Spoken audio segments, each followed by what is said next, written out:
Permainan malam ini ditaja khas untuk anda oleh Toyo Tires. Tang tang tang tang. Tayak kalau kita Malay kan. Perlumbaan malam ini dibawakan khas untuk anda oleh Tyre Toyo. Tyre Toyo. Tyre Toyo. Tak kena tu. Aduh. When Top Sun meet Ana anti-match. Top Sun ni kahwin dengan Malaysia. Duduk kat Malaysia dia ni. Ni, Dota player ni yang panjang ni. Kahwin dengan orang Sarawak. Sebab Ana ni budak Pinoy. Jadi dia sepatutnya dia di NA, dia takkan jumpa Ana ni dekat rank. Tapi sebabkan dia duduk Malaysia, jadi dia jumpalah Ana ni. Wise men say only fools.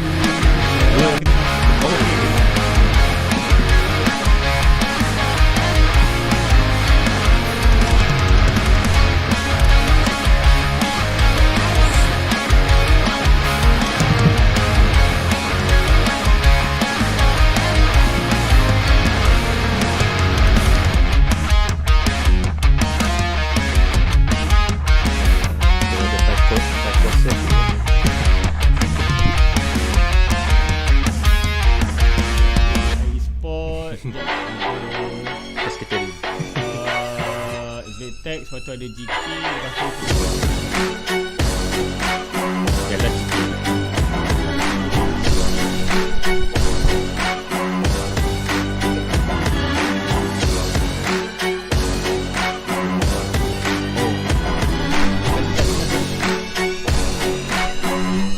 kalau ada tak cepat ke?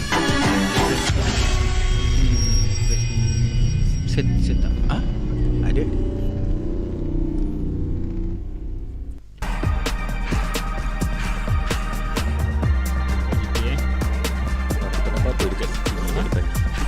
Tak ada. Itu yang kita bagi tahu. Ada, okey ada.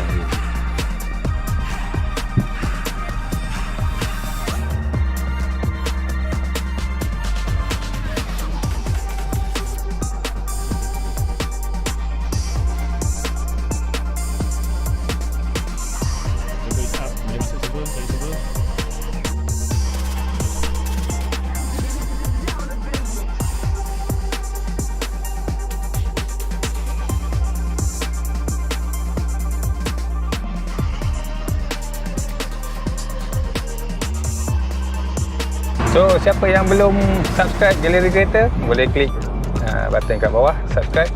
Dan kita jumpa lagi di next episode untuk kita apa lagi proses untuk KA30 ni. Okay, see you. Bye-bye. Assalamualaikum.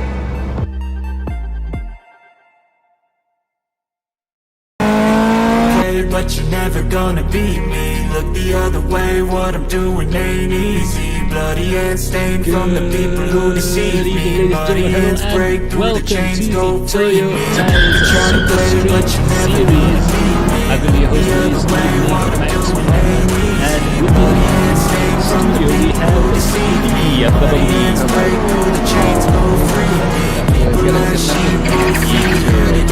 So it's going to be a very interesting, exciting season coming up right here. You're watching us at the Toyo Tires Super Street Series, where we'll be taking 4 turbocharged 4-wheel drive beasts around 4 racetracks to find who is the best Super Street driver here in Malaysia. So we've got 4 absolutely sensational racetracks to come. And this evening we will have the first round of the championship later on during the course of this stream. But for now, we're going to go and head over to the qualifying sessions. We had 2 weeks of qualifying where we had quite a lot of drivers that have actually turned up and tried their hands. We were quite impressed as to how many people turned up. Ramai Max So there you have it. We do have the Ford Focus RS, the Mitsubishi Evo 10, the Subaru Impreza hatchback, and the Audi RS3 sedan. So really good super saloon cars racing out there, all with a little bit of rallying knowledge put into street cars, and all of them, of course, on Toyo Tires. And what these guys are going to be racing for is also quite interesting. We have a 5,000 ringgit prize pool up for grabs during these 4 races. And right now we've got a whole bunch of cars coming through right now and entering into the servers. So we'll hopefully be able to bring some of the action from there. But of course, not only do we have the 5,000 ringgit prize pool for the top drivers in the Toyo Tyre Super Street Series, but we also have tyres for the top 3 and goodie bags for quite a few of the drivers there. So I think it pays out down to 10th place. Sampai 10th place, Max. Itu banyak hadiah malam apa untuk season ni Yeah. So right now we're going to head off towards the track. In the meantime, we had a long chat. We're going right now we're going to head off and have a quick chat. We did actually manage to get a chance to chat with Tengku Djan Ley, Toyo Tyre's ambassador and a champion race driver in pretty much anything he drives. He's done a lot of drifting, he's done quite a bit of circuit racing, a little bit of rallying, and plenty more besides. So memang agak seronok juga dapat berbicara dengan dia. Max lah dapat. Unfortunately we couldn't bring Budi. Budget kurang. But best Max Yeah, memang best. So that's what we're going to do right now. We're going to head on over and have a look and have a chat with Tengku Djan's pro tips. With Tengku Djan Ley about his experiences and his knowledge of braking right now, and we're going to have a quick look at some of the techniques, tips and tricks that he has to share with us. So how are you doing today? Good, thank you, Max. Awesome stuff indeed. So you've had a lot of experience in all sorts and all forms of motorsports. How important is braking to you in the world of motorsports? Braking is probably the most important aspect of racing. You know, if you don't know how to brake, you don't know how to slow down the car. If you don't know how to slow down the car, you're not going to make the corner. Yeah. So it's actually a super important aspect in motor racing. Yeah, it's almost more important than the throttle application. Of course. It's one of the weirdest things to say, but it's more important to lose the speed sometimes than to gain it, isn't it? Yes. So just take us through what techniques you normally use on the pedals here when you're braking. I think I'll start with the fact that I think a lot of people don't really understand the braking techniques behind it. Generally, people tend to go on very light onto the brakes, and then as they approach the corner, as they realize that they are too fast approaching the corner, then they start building up that brake pressure. It's actually the wrong way of braking. What happens is you actually build too much heat into the braking system, and then the braking system will start to fail after a couple of laps. So actually it's the other way around, where you have to actually put as much force as you can into the braking system to kill as much speed as you can before you approach the corner, and then use the braking system to modulate as you enter the turn. So that's actually the right way. So killing as much speed in a straight line and then modulating yourself heading towards the corner, that would also help keep the braking pressures and temperatures in check, and give you the consistency in braking throughout your runs on the circuit, for example. Yeah, and it is very counterintuitive when you first start out having to brake as hard as possible, because on the road it's a very natural thing coming up to a junction or something to just gently apply the brakes as you come in. Yes. But it really is a case that while the car is going as fast as possible, while there's as much energy in the whole system, if you will, as possible, you need to get rid of that as quickly as possible. Correct, precisely. So, there's a lot of talk about right foot braking, left foot braking. A lot of guys on the sims use different techniques. A lot of guys in real life, as you know, use a few different techniques. Do you have a preference, or are you using? I don't really have a preference. I use both, to be frank. Why is, both has its good and bad points behind it. And it also depends on the type of vehicle. So if you're driving a H pattern vehicle with 3 pedals, then it's a bit more difficult to actually use your left foot. It really depends. There are situations where you can use it, but generally you've got to use your right foot to slow down the car, and then you've got to shift down the gearbox and try and match your engine and transmission speed. So that's that's the blipping which you need to do. So it's difficult to actually use your left foot.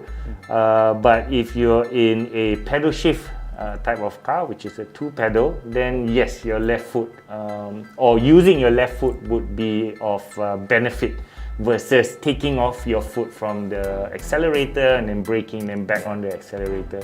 So all these split-second moves actually translates to better lap times, for example.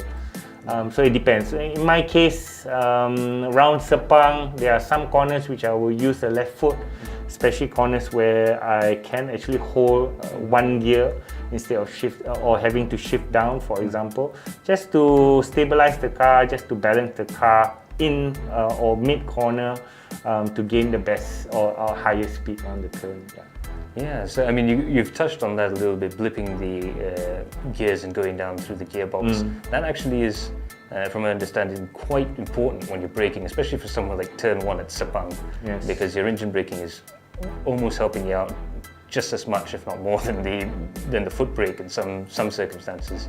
Yeah, in a way, I mean, we try not to use too much engine braking. I mean, someone did tell me this a long time ago. You know, the brakes is to slow down the car, not the engine. So you don't use the engine to actually slow down the car. But what you need to do is you need to rev match your engine speed and your gearbox speed to keep the car as stable as possible while you are braking. So that's actually more important versus actually using engine braking to slow down the car.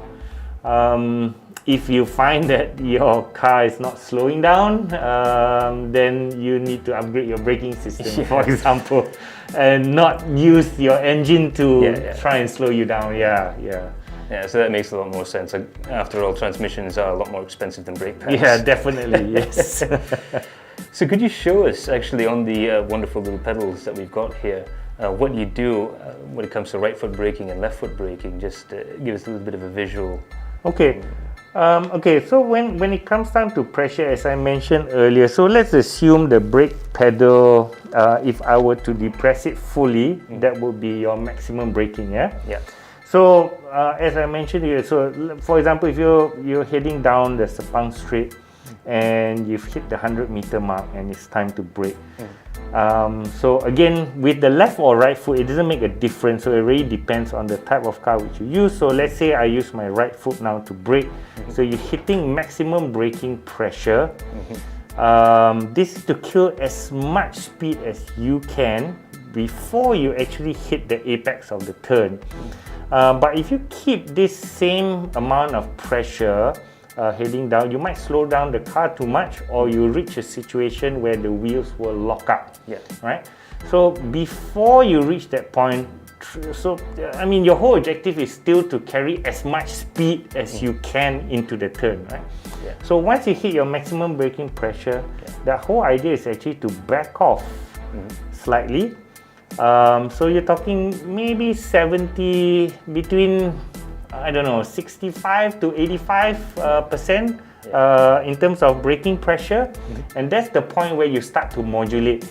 So when it comes down to modulation, it's not necessarily just holding your foot at one position and hoping for the vehicle to stop, but that's where you try and gain as much information from your vehicle, so from your steering wheel, from the actual chassis of the car, what the car is actually doing, and then at that point you're actually playing around between 60 to 85%. So you know, there's actually a lot of foot movement and foot work that's required to actually modulate and make sure that the car is stable, at the same time carrying the maximum amount of speed into the turn. And of course, I can't possibly let you get away without doing a bit of a demonstration of rev matching and of heel and toe there. because Right. we do have these wonderful pedals that I like to show off here. Yeah. But also it's a part of actually trying to slow the car down. You want to slow the car down as smoothly as possible. Correct, precisely. So if you talk about heel and toe of rev matching, so basically, you're on throttle, and then as you hit the brake pedal, you have to bleep it. So you're actually using your heel of your foot while you're depressing the clutch to actually rev the engine up. Yeah. So the amount of throttle which you put in is more of a feel, right? To know roughly at what speed and what engine revs you need to actually match both engine and transmission speed. So it's all about practice. So it's about depressing the clutch at the right time, releasing it at the right time, but at the same time keeping the brake pedal constant or consistent, so you don't upset the car too much under braking. So it's all about practice. Yeah. So there you go. And just another point. How important are tires to just the braking performance of the car? Okay, so tires are actually the only component that actually connects the car to the road. So if you ask me, the tires are probably the most important component in a complete setup. Yeah. But it also depends on what your vehicle has been built for, right?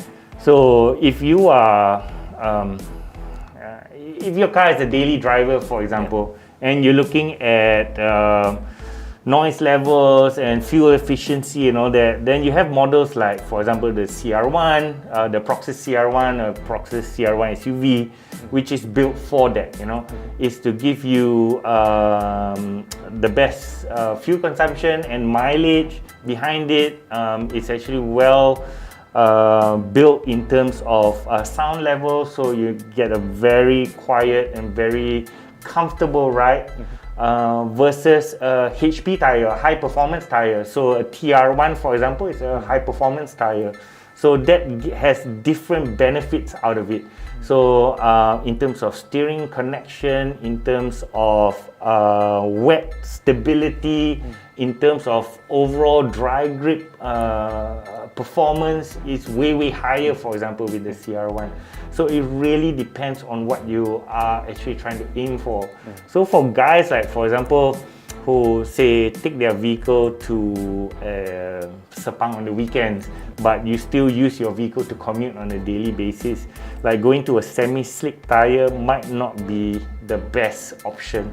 To find something which is a high performance or ultra high performance tire like the Proxys TR1 is probably a good balance.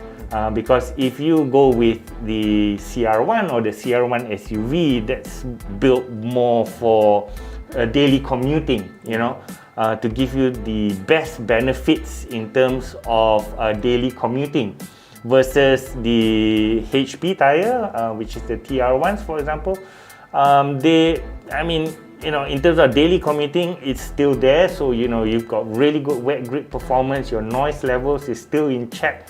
But when you take it down to Sepang, you still can have good fun out of it, because the overall dry grip is still very high versus the CR1, which would, for example, not perform as well as the TR1s on track. So yeah, it really depends. Again, tires are super important, but you as a user, you need to know what your vehicle or what you are planning to use your vehicle for. Is it just daily commuting, or having some fun behind the wheel on weekends, for example? Tune in next week where we're going to take you through some tips and tricks on how to improve your steering with Tengku Djan. Until then, we'll see you. And we're back. It was a very good discussion there with Tengku Djan talking about braking techniques there. And it's super important. It's actually one of the most important things. So it was nice for him to learn a little bit about braking, how it affects the tyres, and of course the techniques. That pedal cam really would look quite cool. Well, Max, kalau kita ambil even apa racing sekalipun, braking technique is the most crucial things. Selain daripada pedal control.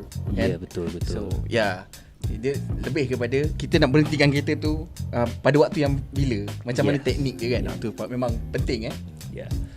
So there you have it. We'll have another 3 more subjects to go over with Tengku Djan. Quite a long discussion we had there as well. So it's great to be able to catch up with him. And do tune in next week for Tengku Djan's Pro Tip number 2. But now we're going to have a quick look at the qualifications for the Toyo Tyre Super Street Series.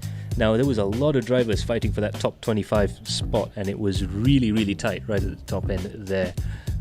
We've had qualification sessions from the 5th to the 15th of February, and there was well over 3-4 times the grid size in terms of people who tried to qualify. I think over 100 people actually tried to. Over 100 people, Max. Yeah. And we only need 25 of them. Oh yeah, so it was a lot of drivers. All of the best drivers from AC in Malaysia came out in force in order to try and qualify for this. We've had quite a few interesting names there. We even saw Mika Hakimi in the qualified section there. We will release the full list very shortly there, but just a note here, we actually found someone who had 3,000 laps logged during season qualifying. 3,000 laps 1,000 within that 10 days. Yeah, 3 with 3 zeros on the back. 3,000 guys. So 300 laps satu hari guys. Bukannya sikit-sikit guys. So this is the effort that they put just to qualify. Yeah. So agak insane jugalah. Tetapi itu dia, the fastest qualifier is Mika Hakimi in the Subaru WRX STI with a 143.191, an absolutely flying time there from Mika Hakimi. He also had quite a few, I think a couple hundred laps. He came in a little bit late to the qualifying session, but we could see the sheer talent on display there. He absolutely blitzed the field there. Kalau tanya saya Max dalam sim racing jarang orang tak kenal siapa Mika Hakimi, especially in AC punya scene. Yeah. Sebab dia agak yang orang kata nama yang agak alien juga. So yeah, I mean, I have the full list here ahead of me. We have Mika Hakimi. We also have Sim Kai Wern, who is also a very, very quick driver there. We have Afif Suhaimi, aka Taichi Yagami. Yes. So he's a fan favorite there. He's up in 3rd place. I think he's probably going to fancy his chances in the championship. They're all 3 of those drivers in the 143. So we don't just have one really quick driver. We have quite a few that are within the 143 and 143 and 144 time bracket. So absolutely fantastic stuff indeed. Further back we have Ayman Haziq, Muhammad Muazzam, as well as Muhammad Kamal Ali, the Red Baron himself there. All of the top guys this time round driving the Subaru, and there's a lot of guys there who really like the Subaru for it was a very agile handling car. So a little bit tricky on the limit, but we'll see if we can get those guys up there. But there's definitely a Subaru versus Mitsubishi flavor to the top of the field there. So as you can see there, the fastest of the Mitsubishi is Ahmad Fahmi, followed by Jensen Chu and Melvin Malik. So just to go through there, again we had Muhammad Kamal Ali in 6th place. We had Ahmad Siddiq, Amir Haziq, Iqbal William Wong, Abdul Muiz Hakimi, aka Muki. He's also in the race as well. And we also have Ayman Akim, who did so well in the previous championship. Like I said, we have Ahmad Fahmi, Jensen Chu, Melvin Malik, Syed Muhammad Fauzi, Muhammad Afif, as well as Danish Aznita, Hisham Ahmad, Ikwan Putra, Hariz Razwan, Weng Victoria, Ikwan Azman, Faisal Yusuf, and Ismail Ishak. So a lot of drivers out there. Kita nampaknya kurang penyertaan daripada geng Audi malam ni, Max. Yeah. Untuk season ni kurang penyertaan daripada geng Audi. Tapi ada juga, kita ada 3 biji. Kita ada 3 biji. 3 biji geng Audi. Yeah. Dengar cerita Audi ni agak best juga untuk drive sebab dia punya shifting dia agak smooth Ya, dia boleh kirakan karakteristik yang agak smooth, tapi dia antara kereta yang paling berat. So even though the power to weight ratio agak sama daripada 4 kereta, tetapi dia punya karakter memang lain. Lain daripada yang lain. So that's going to be the challenge with these cars there. But I think we're going to see a lot of close battles, and we do have 4 brands in the top 25 there. We also have some of the guys there with the Ford Focus RS, so it's going to be very good as well. So now we're going to head over to the track list that we're going to be racing on. Of course, later on this evening, we'll bring you all the action from round 1 at the Buriram circuit, Chang circuit in Thailand, followed by Phillip Island, Bahrain and Suzuka. So there's some pretty interesting tracks here. Memang short juga ya. Dia ada different kind of flavor, Max. Yeah, betul. Kita ada Chang yang agak full of high speed punya style. Lepas tu kita ada Phillip Island yang penuh dengan elevation change. Tukar turun naik bukit. And kita ada Bahrain pun kembali balik kepada agak high speed. Lepas tu kita ada Suzuka full with technical course. So that's the thing with Chang and Bahrain, you have a lot of stop-start acceleration, very difficult high-speed braking. With Phillip Island, you have those very, very high-speed over crest corners where the car's going to get very light. It'll be interesting to see how these cars go through there. And of course, what can you say about Suzuka? It's the sim racer's favorite. It's one of the most... I mean, you could ask the F1 grid and most of them would say that Suzuka is one of their favorite. Sampai daripada dulu sampai sekarang mungkin it's still one of the favorite for most of the sim racers itself. I usually don't have that much time to go sim racing on my off days, but when I do and I see a Suzuka race, I click. Auto click. Mouse tu tak tahu dia pergi kat situ. Dia tak ada fikir panjang. Betul. Itu dia. So there you have it, the 4 tracks of the Toyo Tyre's Super Street Series: Chang, Bahrain, Phillip Island and Suzuka. Do stay tuned to our Facebook page, facebook.com/Adrenaline Impact, for more details as to how when those races are going to come up. It's going to be every week now on Saturday nights. It's going to be absolutely fantastic. So we're going to have a quick look at the prize pool. What are these guys going to win? That's going to be the great part there.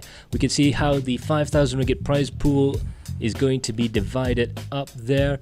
And of course, you get a set of Toyo tires and gift bag for the top 3. So not only the money, but they do get a set of Toyo tires. Absolutely fantastic stuff. Set of Toyo tires, Max. With the money itself, set of Toyo tires, this is worth everything, Max. And the winner is going to be gunning for that 1,600 ringgit top prize. You can get some pretty serious sim racing equipment for that. Yeah, I agree with that. Tambah sikit boleh dapat pedal. Bukan pedal kecil, No. No. We're not talking base level here. We're talking competition level parts. So it's definitely well worth trying to go for that P1. And of course, we all know how useful a set of tires are, and especially with Toyo tires. Once you have that new tire feel on a car, it's unbelievable. The car feels brand new almost. Once you change to Toyo, you won't change to other tires later. That's the issue. You dah dapat tire Toyo and then alamak, tire dah habis. Oh, kena beli Toyo lagi lah. Betul. That's gonna be a thing. Absolutely. So we've had quite a lot of favorites there. I wouldn't even begin to figure out who I would pick as the favorite for the event, for the championship. It's super difficult, isn't it? Susah nak cakap, Max. Okay, kita boleh nampak nama-nama besar. Kita boleh nampak Mika Hakimi. Kita boleh nampak Hafiz Fahimi, Sim Kaiwa, Naiman Haziq. Bukan nama-nama kecil. Wang Victoria adalah antara orang yang pernah menang season lepas. Pun ada sekali masuk. Jadi it's gonna be a roller coaster throughout the whole season lah. Absolutely. And of course we will have the driver of the day, so do look out for that during the course of the race. That's going to be quite entertaining and exciting as well. So do stay tuned, because we will have that as a vote throughout the course of the race. Once you see the nominations go up, do remember to vote as well. And of course we do have those giveaways, which we'll let you know a little later on. That one is also a very big thing.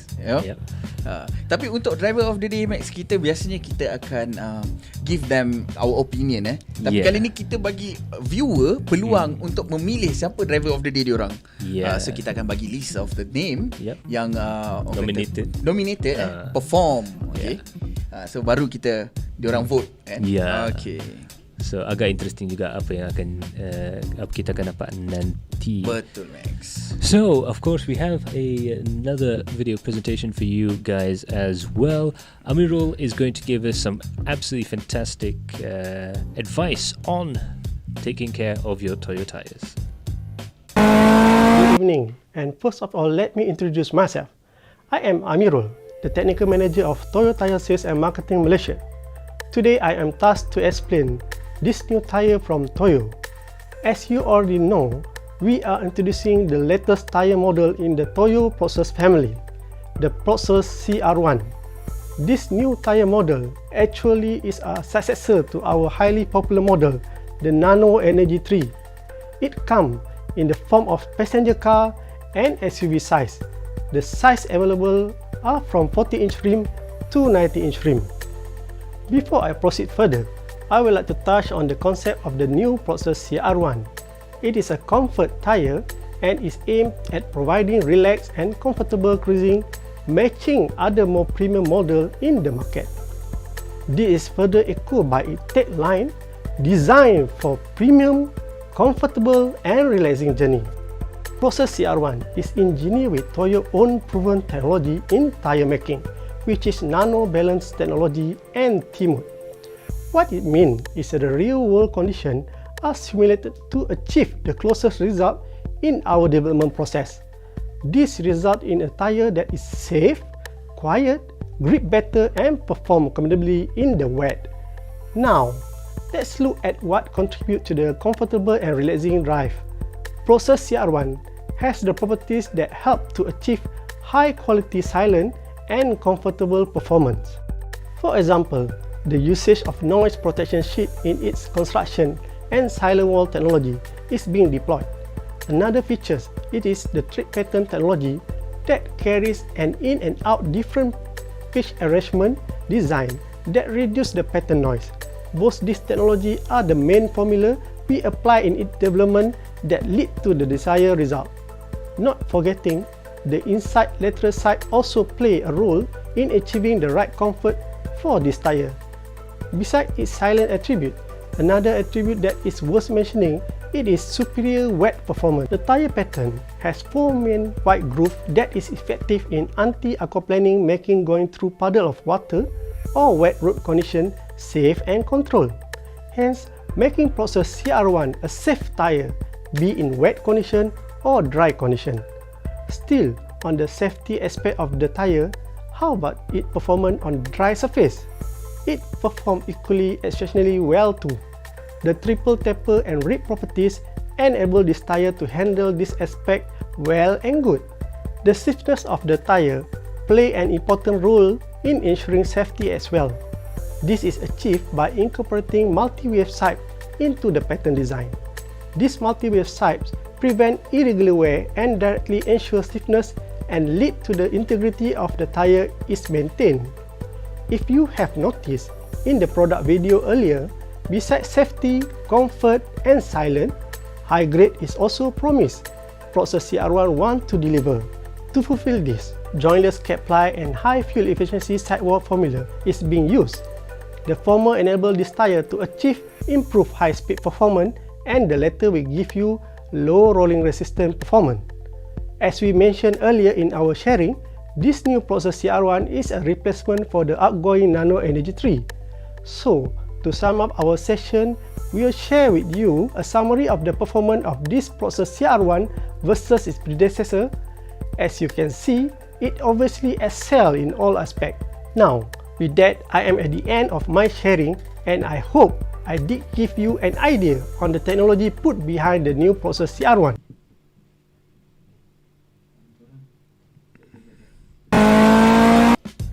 There we go.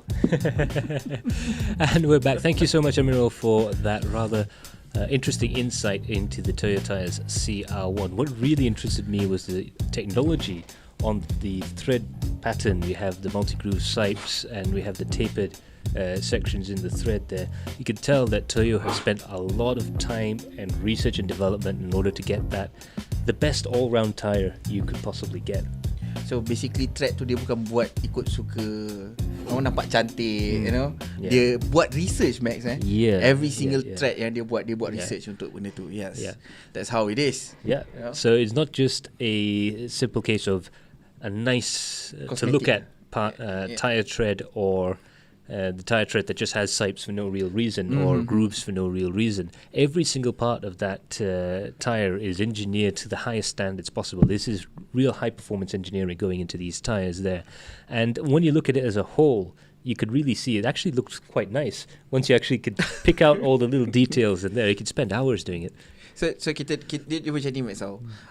Basically bila orang yang mungkin tak tahu sangat, macam saya pun tak berapa nak ambil tahu sangat pasal tayar, beli tayar kita pakai, you know. But basically every single things yang detail yang ada dekat tayar tu, dia punya berlengkuk-lengkuk semua, dia orang buat research one by one, so that kita ada comfort level, kita ada grip level, kita ada benda yang berbeza-berbeza untuk setiap tayar tu. Tapi bukan saja dekat tread pattern. It's not just interesting from the tread pattern point of view, but also the compound, the nano energy 3 technology that's used there, as well as the construction of the tire. Those are the three most important parts of a tire, and there's a lot of technology, as you can see, going into that as well.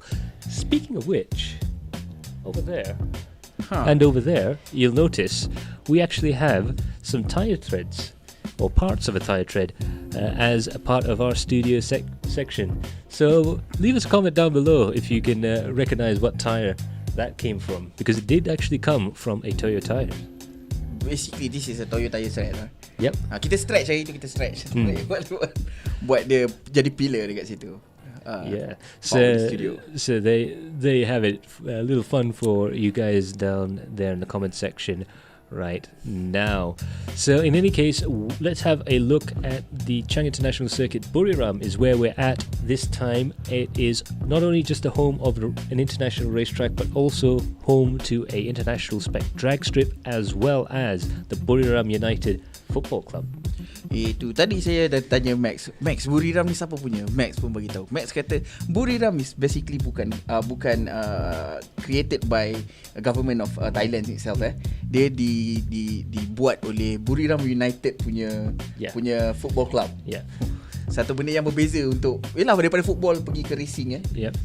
But it's part of a integrated sports development complex in Buriram, the city of sports now for Thailand, so it'll be interesting to see.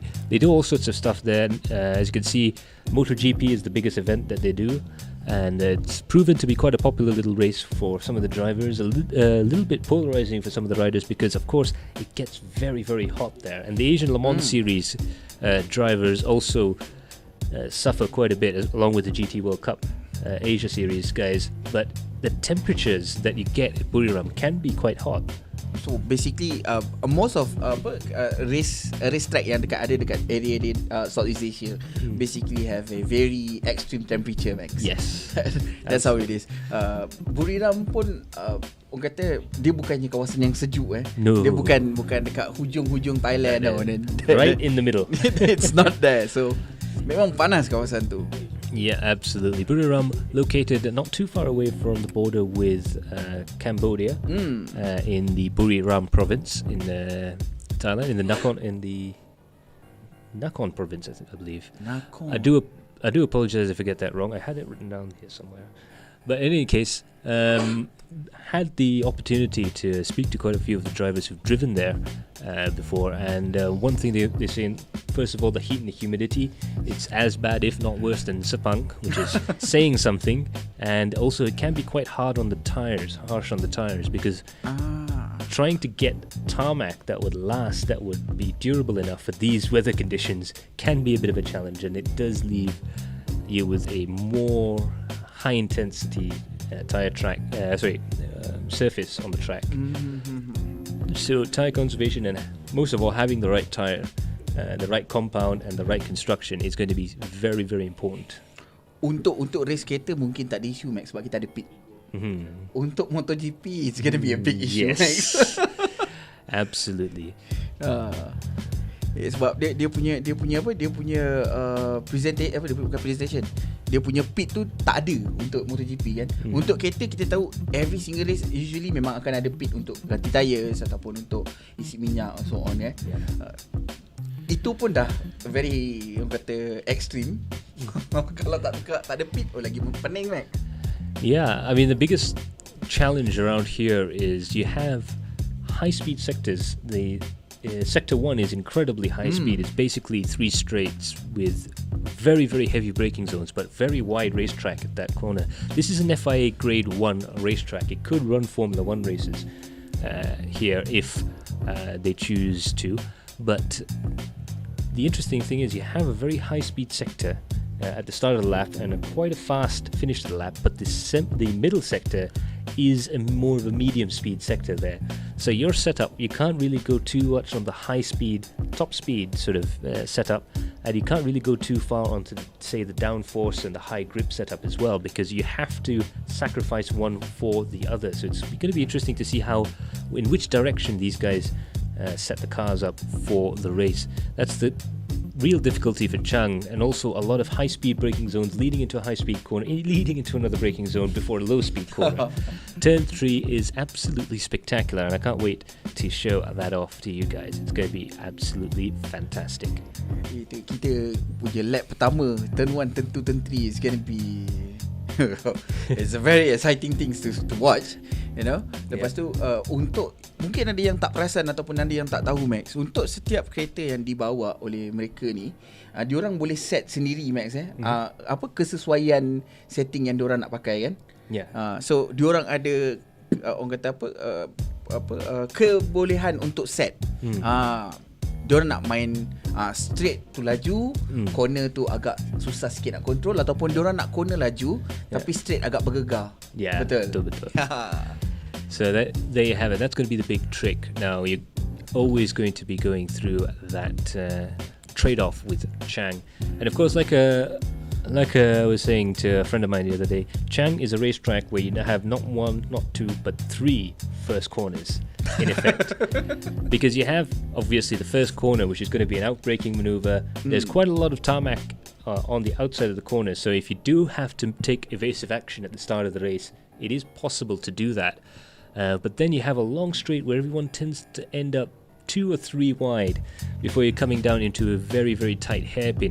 Again, quite a wide racetrack at that point, but that tends to mean that you get people who are, let's say, over-ambitious going into that corner, to put it mildly, because it is quite wide until you get to the apex, and then you realize you don't actually have that much Thailand left. Oh no. And then you have the high-speed turn 3, turn 4 section where, again, you have a long straight before that, which is just perfect to try and get past someone again. And you'll probably see 2 or 3 wide action going there. So the opening lap of this race promises to be one of the most spectacular opening laps for this season. Personally, I can't wait. Itu yang Max katakan tadi. Dia punya perbezaan, bukan perbezaan, dia punya flow untuk track ini sendiri, Max, agak penuh dengan cabaran daripada permulaan race. Itu dia.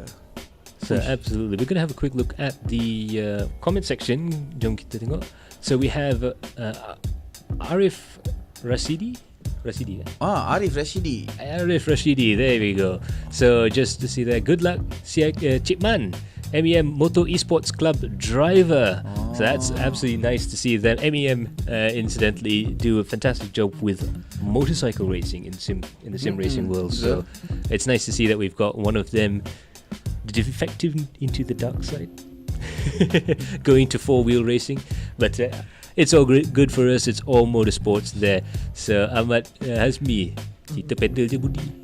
Itu kita punya abang set. Kita pun still dekat topik tu. Betul. Sebab itu paling penting. Since he jumped, and dia pun mengaku benda ni betul lah, penting.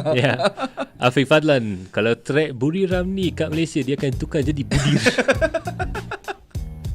Oh, make sense. Abang Afak kalau track Buriram, dia akan tukar jadi Budiram. So there you have it. Also, if you've seen one of the things, incidentally, Master Seth unfortunately couldn't join us. He had prior commitments. He would have qualified, so that would have been great to see him out there, but unfortunately, due to prior commitments, he was not going to be able to do too many of the races, so he's decided to give that spot to someone who can. So we thank Master Seth for that. Absolutely fantastic stuff there. In the comment section below, we also have a little note there from our admin about a giveaway we're giving out to all of the drivers. So 50 lucky Toyo fan club members are going to get their chance at winning some mystery goodies. Itu dia 50 lucky winner, Max. Yeah. 50 lucky winner untuk giveaway. That is 50 for the whole season. Yes. So all you have to do is join the Toyo Tyres fan club and register for the fan club. Absolutely fantastic website there and all sorts of goodies anyways. It's a real good place to hang out and look at Toyo Tyres motorsports family, as well as all of the other wonderful events that they're going to be doing throughout the year. But once you are a member of the Toyo Tyres fan club, go to adrenalineImpact.com/ToyoFan and just send us a screenshot of your exception email or your profile, just some proof, and you will be entered in with a chance of winning those mystery goodies. So we will, of course, announce all of the 50 winners at the end of the season. So do stay tuned and look us up for more information on facebook.com/adrenalineimpact. Jangan lupa guys, itu giveaway free tau. Korang cuma perlu register dekat fan club Toyo Tyres. Lepas tu pergi dekat adrenalineimpact.com/toyotires dan apa? Letak apa? Letak screenshot. Yeah. Letak screenshot. Toyo fans. Toyo fans. Adrenaline Impact lunsuri Adrenaline Impact/Toyo fans. Lepas tu hantar screenshot dekat situ. Yeah. Dapat hadiah free. So there you go. So do stay tuned at the end, and of course for more information do check out our Facebook pages and of course on the Toyo fan club as well, where you'll get more information on that. It's a huge giveaway. 50 winners. Wow. 50 is a big numbers, you know. Absolutely. And goodie bag full of goodies there indeed. We're going to go to the track fairly soon. We have about 20 minutes left of practice right now out on track. Before we go down there, we're going to just have a quick chat about the car characteristics, because I was fortunate enough to test the cars recently, and it is on the surface it's quite remarkable how similar these cars are. They have full-time four-wheel drive systems, or all-wheel drive systems as the Americans would describe it. AWD. Turbocharged engines and designed for performance driving. However, they have taken out the torque vectoring that is a hallmark of these cars, just to make them that much harder to drive. And these cars really aren't the simplest cars to drive. They're designed to work really well on road, but on the racetrack, it doesn't. It does work quite okay, but you do definitely need to be able to enter the corner at the right speed, exit the corner at the right speed, and be able to really work with the tyre as opposed to trying to slide the cars around. And like I said, the characteristics of the cars are very different. We have the Audi and the Mitsubishi, which are super, super stable. It's actually quite surprising with the Mitsubishi how stable it is through the corners, but it does tend to understeer a bit.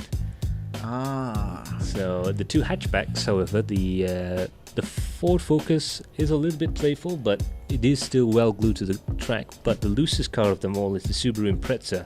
That's a real dancer's car, if you will. That is the macam hatchback punya normal characteristic, yeah. That's how hatchback works lah, yeah. basically, with this much powers for the car itself kan. So dia punya agility untuk kita boleh bezakan lah dia punya Focus RS punya agility, Focus dengan Subaru, dan Audi bersama dengan Mitsubishi. Dia punya agility dan karakteristik dia nampak lain and even down to the acceleration characteristics and the braking characteristics.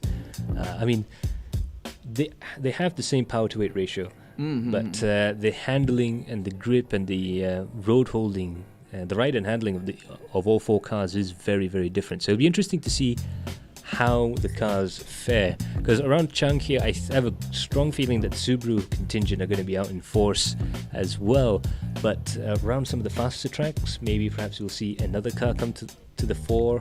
Be quite interesting. So now we're going to head on over down to Buriram, the Chang International Circuit. Right now Razak is in first place, Amin in second, Mika in third, Kamal in fourth and Aiman in fifth. 16 minutes left in the practice session. And as you can see there, it's a nice bright blue day out there in Thailand. And when it's a bright blue day in the Thai plains in the middle of the country, that can only mean one thing. Panas Max. Very, very hot. It's hot, okay?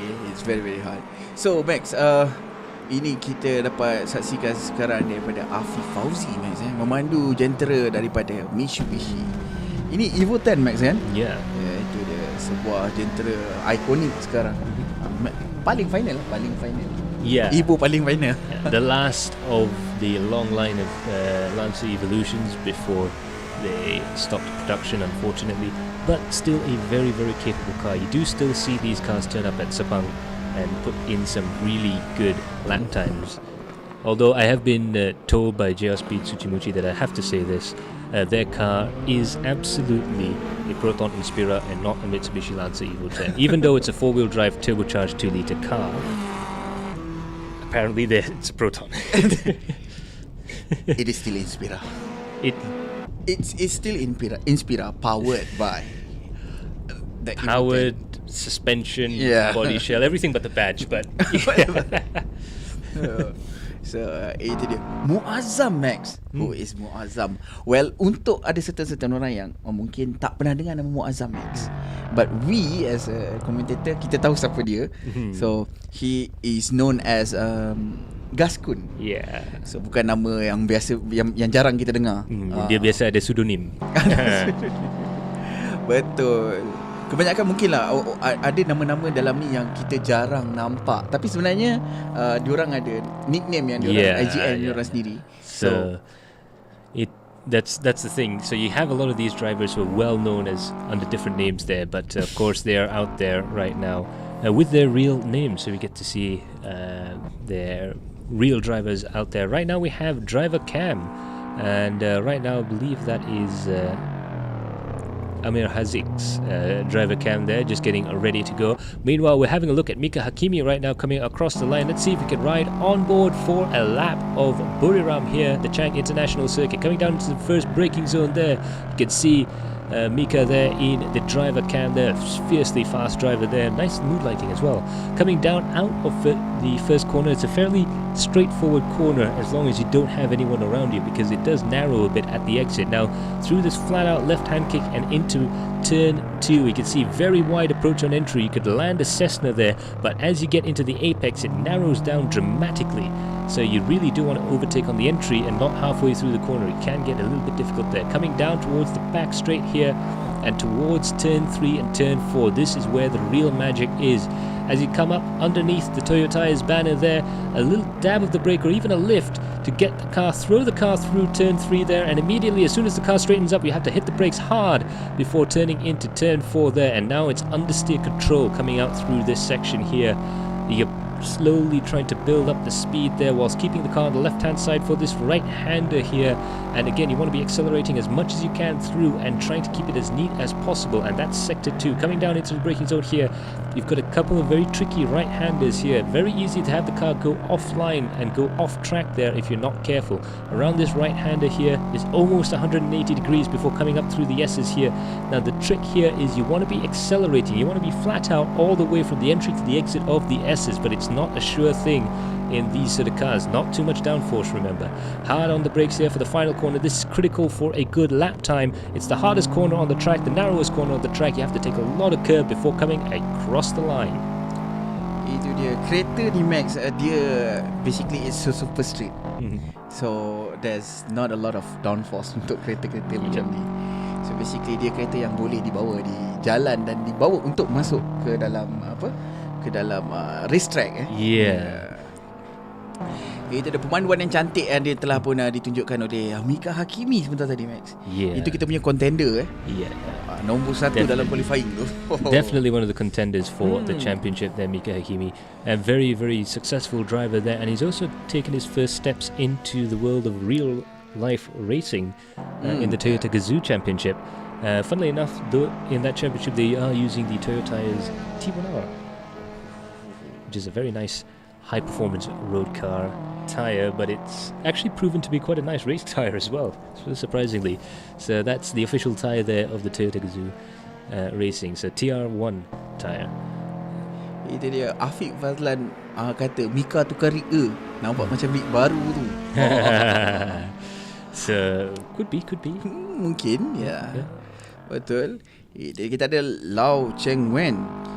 Yeah, you can see there the big Audi RS3. It's actually not that big of a car, but it does have this massive road presence, and it is quite a bit heavier. There is an extra cylinder in that particular Audi. It's got the same engine in this form as the Audi TT RS with the 2.5 litre 5-cylinder engine coming down. But the interesting thing about this car is because of the mechanicals coming from the Audi TT RS, it is quite a heavy car. It does look bulky, Max. Yeah. It looks like a sampan, you know. Yeah.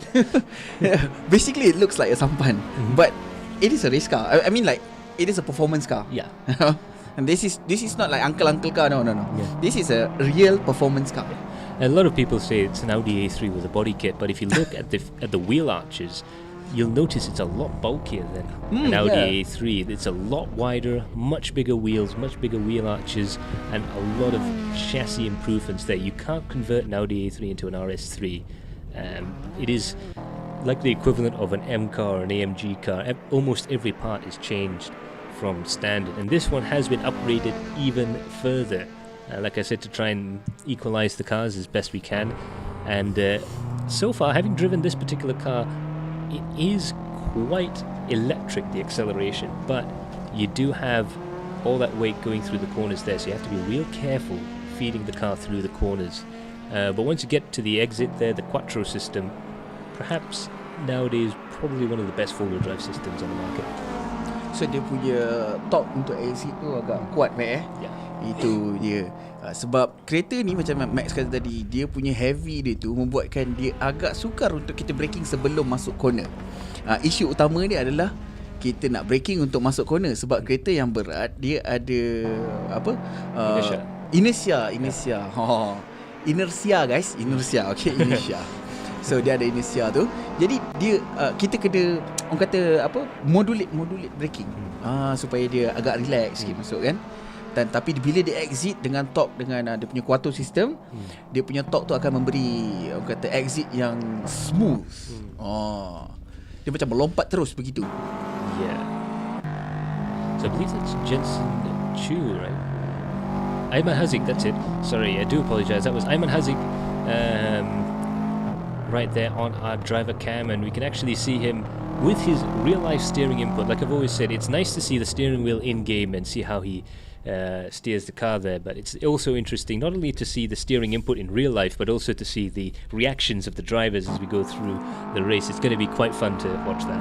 Dia punya emotion muka. Dia punya face, apa orang kata, dia punya muka dia tu kan. The drama. The drama, the excitement, the hopes, the fears. Umar cakap apa? Racer face? Yeah. Racing face. We do, of course, still have Umar Aziz in the pits as usual here on Adrenaline Impact, our pit lane reporter there. He's just sent a message on the pit lane reporting system here, the PRS. Muka Racing. Itu dia.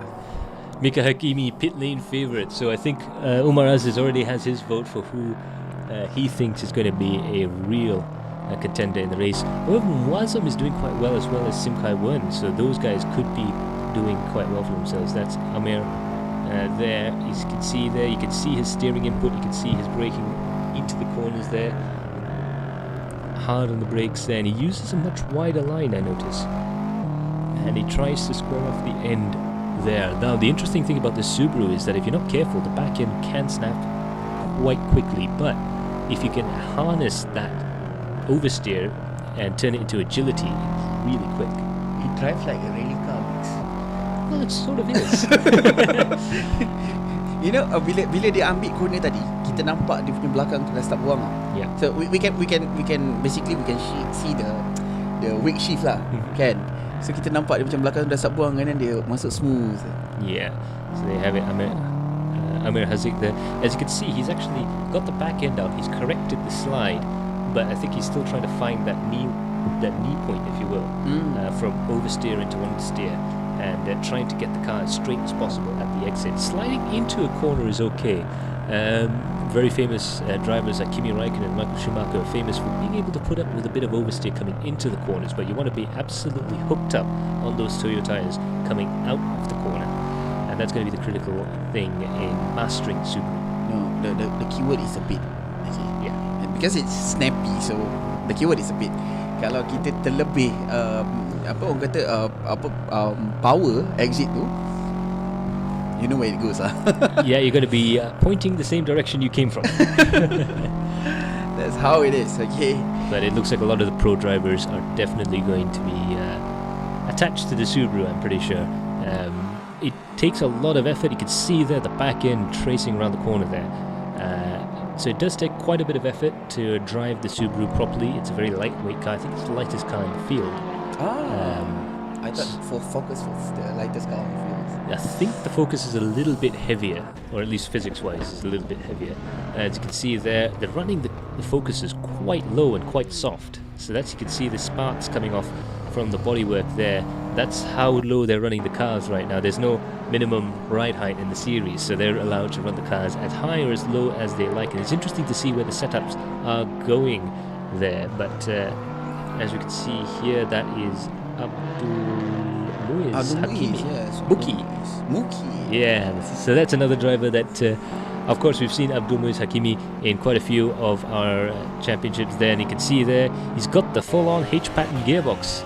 And really living that hot hatch life right now, coming down towards the braking zone here. Let's see how he takes this final corner. It'll be very interesting to see how he goes through compared to the Subaru. Again, he's gone for a very early turn-in. I think the Subaru, you can't really do that. You want to brake and wash off as much speed as possible before turning in.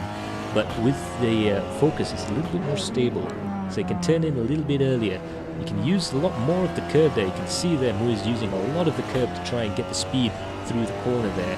And I think he's definitely in tune with the car quite a bit here, coming up towards this braking zone here. The other interesting place where we're comparing with the Subaru, down this braking zone here, you can see how much steering input is required.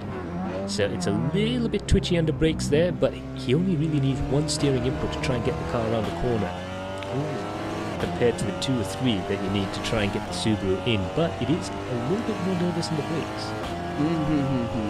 Jadi kita dapat tengok perbezaan cara pemanduan. Bukan cara pemanduan, basically the way that car react.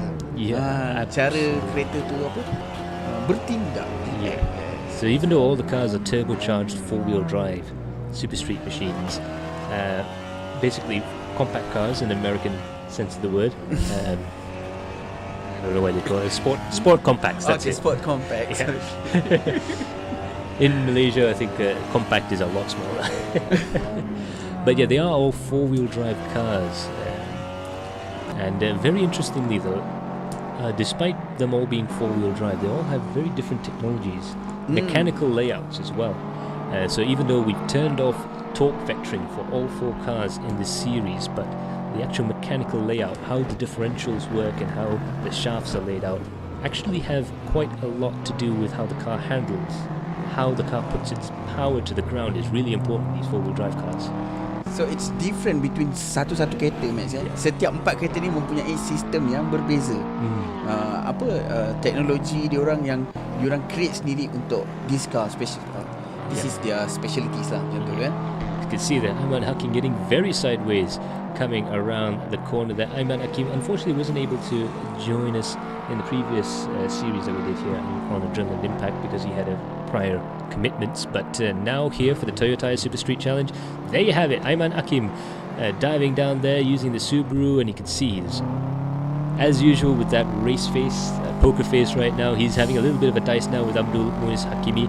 It's really I always find it really nice to do these practice sessions because you can have a chance to sort of have a little bit of a practice dice and see if the drivers around you react in the way you think they will.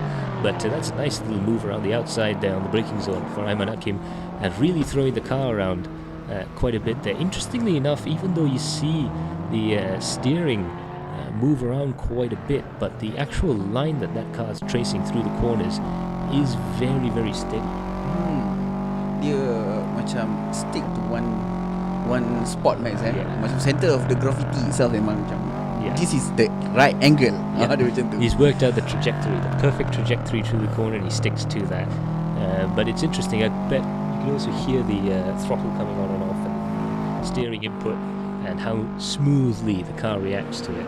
And I think that's going to be the key thing here. Ayman Hakim now, he's up in 4th place. Muazzam still in the lead right now with a 141.997. He's the only driver in the 141s here during the practice session, so it'll be interesting to see how these guys really turn it on during qualifying. So this is the practice session, guys. Remember, this is the practice session. We have practice, lepas tu kita ada qualifying. Qualifying is going to be a different pace. And then kita ada race. It's going to be a different pace. Yep. You know? So and of course these cars, the one thing that's interesting about these cars is that they're quite a lot heavier than anything we've raced before. Yeah. So there could be, I mean, it is theoretically possible through testing. We had seen some drivers actually make it without a pit stop throughout the entire course of the race, but it could be that we might see pit stops. Because some of the cars are using up the tyres more than others, some of the cars are using more fuel than others. So strategy will be a big part of this race. Whoa! Just a little bit too early on the brakes there for that Mitsubishi, so Ayman wasn't quite ready for that. But it's a good thing he's doing that during practice, because that's when you really want to try these things out. But it's going to be quite good there. It's interesting to see the mix of cars now that are going quite quickly around the track there, and also the drivers. It's difficult to pinpoint at this point in time who's going to be on pole position. Sebab kita ada apa orang kata drama yang berbeza-beza untuk setiap race tu, Max. Macam ni kita dapat tengok sekarang ni di practice ni kita dapat tengok siapa yang berada di posisi yang pertama ataupun di pole position, tapi di qualifying kita belum tentu lagi. Itu orang kata apa, benda kejutan yang kita tunggu sebenarnya, Max. Absolutely. So now the cars have come across the line there for the final practice laps. We're looking at Jensen Chu there in the Mitsubishi. Again, the Mitsubishi, from what I've heard, was really hard to BOP because it was really, really fast. The Subaru is not the full-on Spec C homologation special Subaru, so we do have to say that. And all Evo 10s are homologation models. So that probably could explain why the cars were so quick. They were really built for motorsports there, but still there was quite a lot of ballast that had to be added and quite a bit of engine restrictions and all sorts of stuff there. But we're glad that we managed to get it in there and get that car close. All car was tuned, but this car was detuned. Yeah, that just goes to show how quick the Evo is, even in this current state. Now it's a very, very stable car. You can see under brakes it doesn't move around so much, and diving in just a little bit too late into the corner there, but V'ing it off anyways just to try and practice with that particular maneuver. But yeah, the Evo definitely a bit of a dark horse in this championship. But Max, kita nampak dia punya pemanduan dia, Max. Evo ni macam dia solid. Dia solid dengan dia punya apa, driving force dia, dengan dia punya power, dengan dia punya grip. So it is basically a solid car. You just need a good handling ataupun a good skills to get fast with this car. But okay, korang jangan terkejut bukan, jangan pandang rendah 100 lebih. This is the 25, the most laju dalam kita ada. We know a lot of the guys in AC racing in Malaysia, and guys who race in Assetto Corsa, and guys who racing in sim racing in general, and there's an awful lot of drivers out there that have tried, and even guys that we thought were absolutely a shoo-in to get in But again, we say the top 25 qualifiers go through on time alone. There's no buy runs, there's no freebies for anybody there, and there's quite a few interesting names that actually didn't make it. Even Afar is watching right now, and quite a lot of the drivers who are quite quick are watching as well, although of course some of them didn't actually qualify. But it's interesting now to look at the Adrenaline Impact live stream there. If you want to ask them any questions there, do write a comment down below there, and you'll have a chance to talk to some of these guys. Betul Max, daripada 100 lebih tu yang qualify tu, kita dapat tengok banyak nama-nama veteran, banyak nama-nama rookie, yang baru kita dapat tengok nama baru Tapi 25 ini yang paling terpantas untuk season kali ni yang dapat join, yang berjaya meletakkan tempat top 25. Yeah. See? So there you go, and we have a report there from Umar Aziz. Terpadu yang terlaju hanya untuk anda. Saya tahu tu. Macam pernah kenal dia tu. Macam pernah kenal begitu.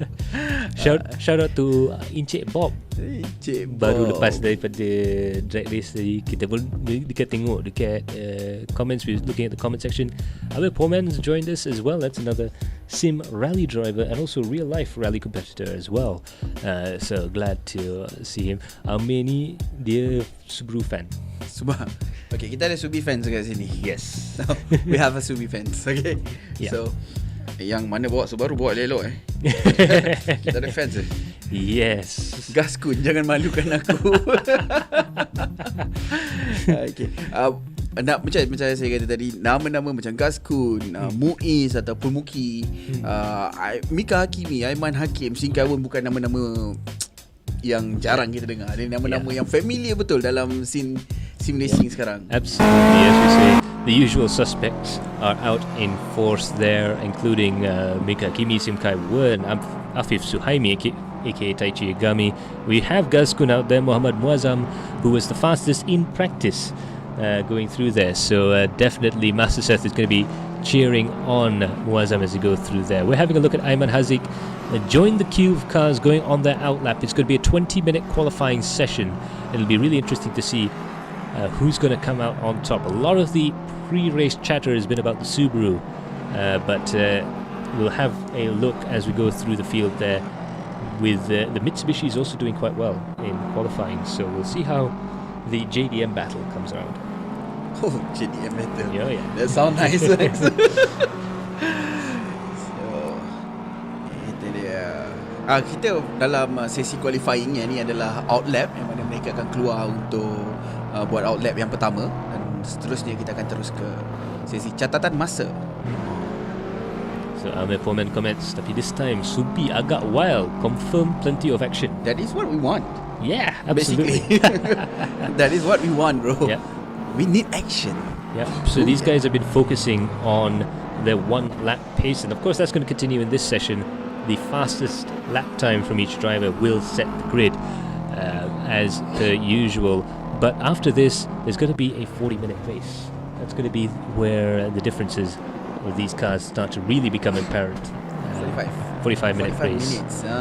Yeah. Ooh, that was... So we have a lot of jockeying for position right now. A lot of these drivers who want to be close to each other in qualifying, because unlike a Formula 1 car, these cars actually can follow each other through a set of corners, and they want to be close to each other so they can take advantage of the one aerodynamic feature that these cars do have, which is they punch a very big hole through the air.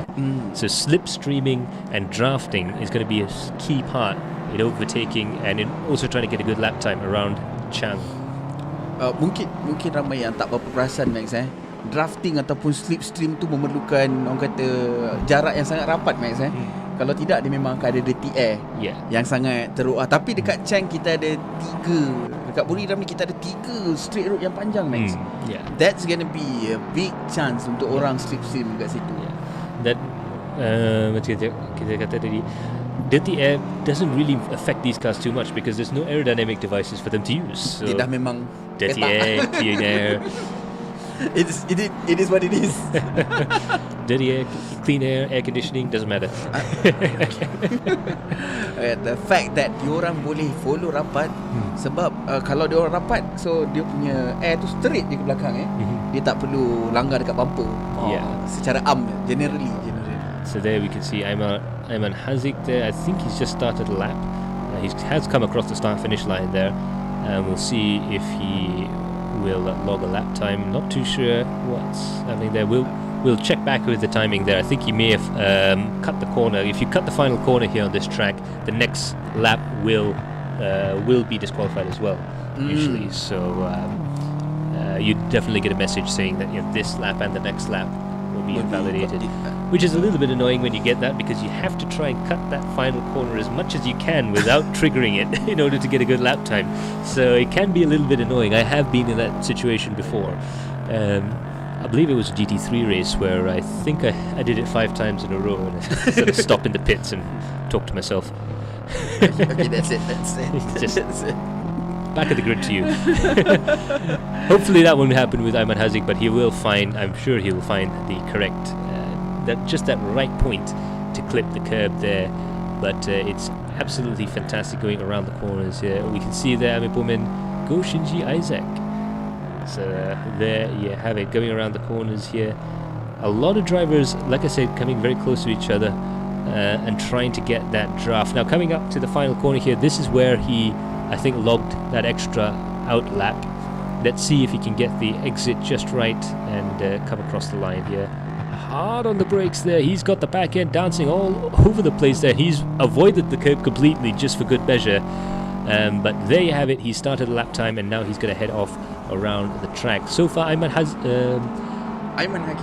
Hakim there is in first position. Mika Hakimi is in second. Ayman Haziq is in third, and William is in fourth place. As you can see, the leaderboard slowly fill up there. SM Fauzi in fifth, Siddiq in sixth, Amir in seventh, Afif in eighth, Jensen in ninth, Ahmad in 10th, Lau in 11th, Faisal in 12th, and Ismail in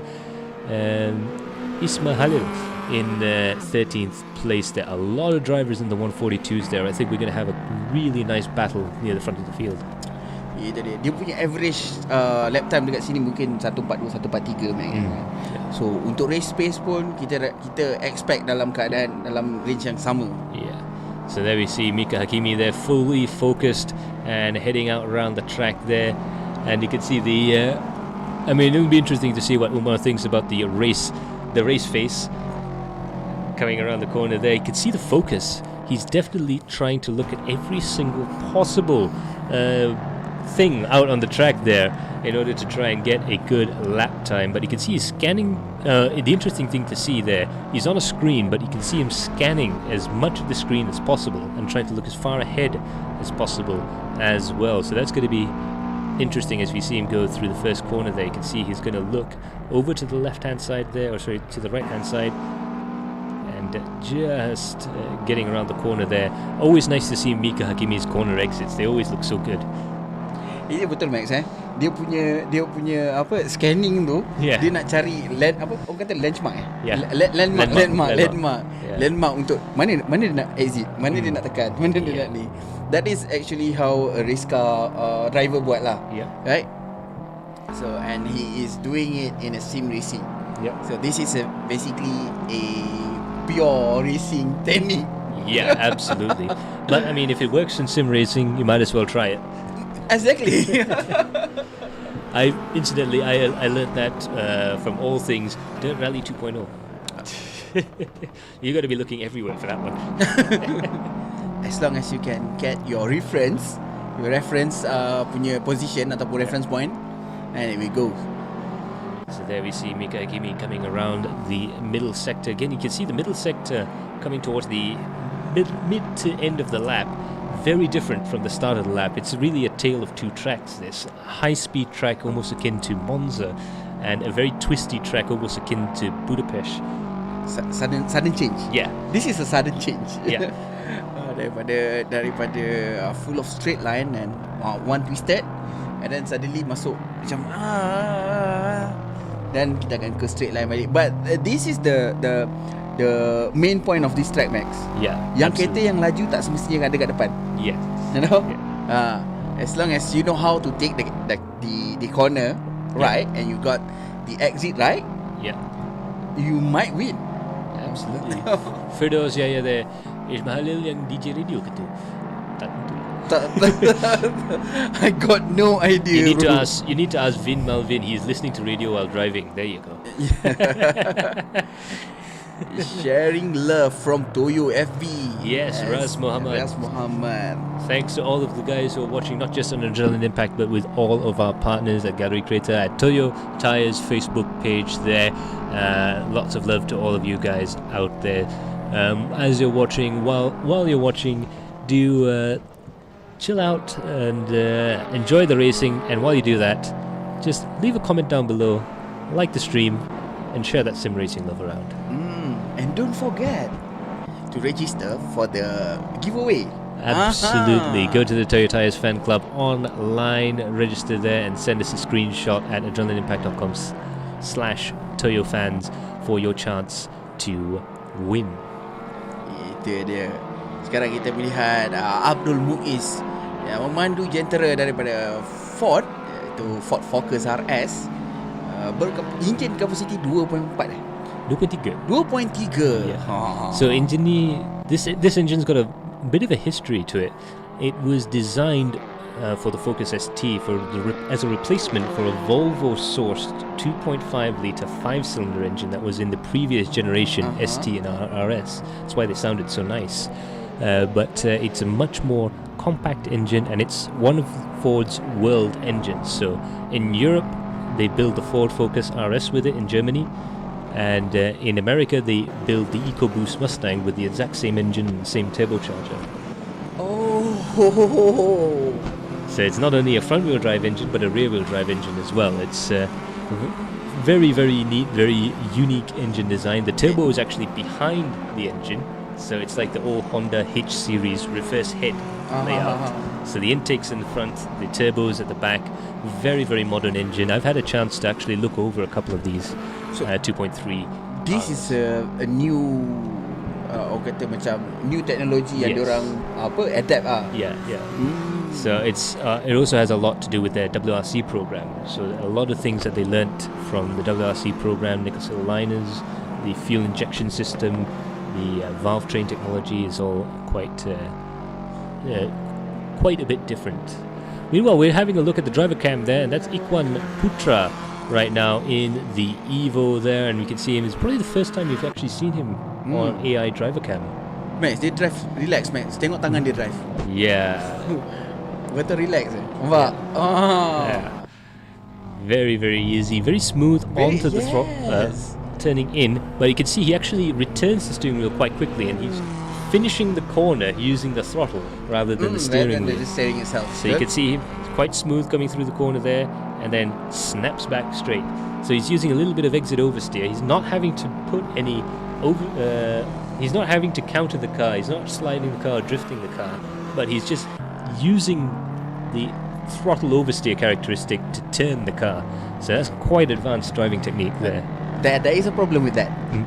Tayar akan cepat habis, Max. Yeah, well. That's going to be very, very punishing. Especially for these kind of cars. Yeah, but that's the beauty with this race is that, like I said, it is technically possible to do all 45 minutes on the same set of tyres and the same fuel load. But if you're driving at hot lap pace, if you're driving at track record pace, you are going to, I think, have to go in either for tyres or for fuel, depending on the car.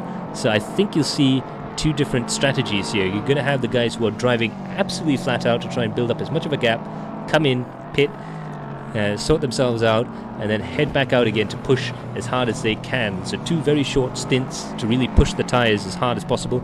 Or they can try and, a little bit of a clash there between a couple of the drivers there, but it looks like they're okay. I think Muazzam's alright at least. He's now dropped down to third place. He's trying to do his best lap time possible. He was on for pole position. Well, he looked to be a favourite for pole position in qualifying, but it looks like Ayman there with a 141.193. Very quick lap times. Ayman in first place, followed by Simkaiwan in second, and Muazzam aka Gaskun in third place. And you can see Gaskun first time on driver cam as well. Itu biasanya kita akan tengok nombor 1, nombor 2, nombor 3 timing rapat-rapat Max. Yeah. But today we got 1 to 7. Yep. A lot of drivers in the 141 reach. This is not like okay, we got one pack there, no, we got middle pack. No, this is like one whole pack. Yep, the top 10 are covered by less than a second between the two of them. Oh, sorry, a little bit more than a second and a half. A little bit more, yeah. So but it's still rapat, Max. 1.5 seconds in the top 10. That is a really, really For good 10 car. time. Yeah, as you can see there, Muazzam not quite happy with that previous lap time. He wants to go faster. He wants to go for that pole position. 5 minutes left. He's got a couple of laps to try and do this, try and pull this off. It's all about traffic as well, because we're getting late into the session, and that's when traffic can be really, really difficult. And it'll also be a factor during the course of the race as well, because throughout the course of the race, like I was saying just now, you might find some drivers that are going to push their tyres and push the fuel to the limit, go into the pits, refresh, take the hit in time, and then come back out again and try and push as hard as possible. But you could also see some drivers try to you could also see some drivers try to finish it without pitting, and that would be quite interesting to see, because we don't really have all that much data to suggest which one would be faster, would we? This is one big difference of a strategy, Max. Yeah. You know, kalau kita masuk, kita just isi minyak, we maybe lost like maybe 10 to 15 second. Kita change tires and tukar and isi minyak, we lost like 30 second. Yeah. But if we don't do both of them, we doesn't last anything. Yeah. But the problem is, what is the time that we can lock? Yes. Less. How much time are you going to lose out on track? Yeah. With that less pushy punya ni lah. Yeah. Kan, kind of driving, less aggressive. You know, that is what I want to say. So we got Aiman Amir, we got Aiman Hakim and Aiman Haziq, Amir Haziq, Sim Kaiwan, Muazzam, Mika Hakimi, Kamal Ali, William Wong. William Vlachi Wong. Mitchell. Vlachi Mitchell. Yeah. Bila tengok nama William, I was always confused William and Wang. Oh yeah, Wang Victoria. Yeah. Which I believe he did try his best to get. I think he did actually qualify there when Wang Victoria in 22nd position for the championship. Just having to look at, you can see Wang Victoria's name up there. Couldn't quite catch it.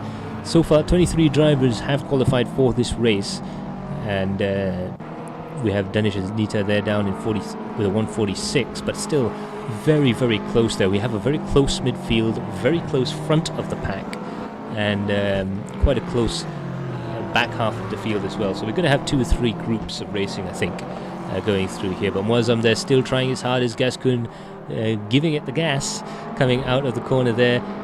He's just held up a little bit by Muiz up ahead, who's trying his best to try and get around the outside there, but it looks like it probably isn't quite sighted yet coming into the braking zone. It's very, very, very tricky there, but he's managed to do the double overtake. This is what I was talking about when it comes to the traffic towards the end of qualifying. 2 minutes 37 seconds. It's now or never for most of these drivers to try and get the fastest lap time done as quickly as possible, but sometimes they might not be able to back off and let the guys ahead or go or overtake the guys that are a little bit slower. They might not have time to do that, so they're just going to have to try and almost freestyle their way through qualifying right now. The problem is, Max, dia punya track dia untuk the first sector agak besar, agak wide, and then masuk ke second sector and the third sector, it's getting macam sempit lagi, and the last exit is betul-betul sempit. Yeah. Like kalau kita too wide dekat situ pun, kita ada tendency untuk seorang keluar. Betul lah? This is how the race will go.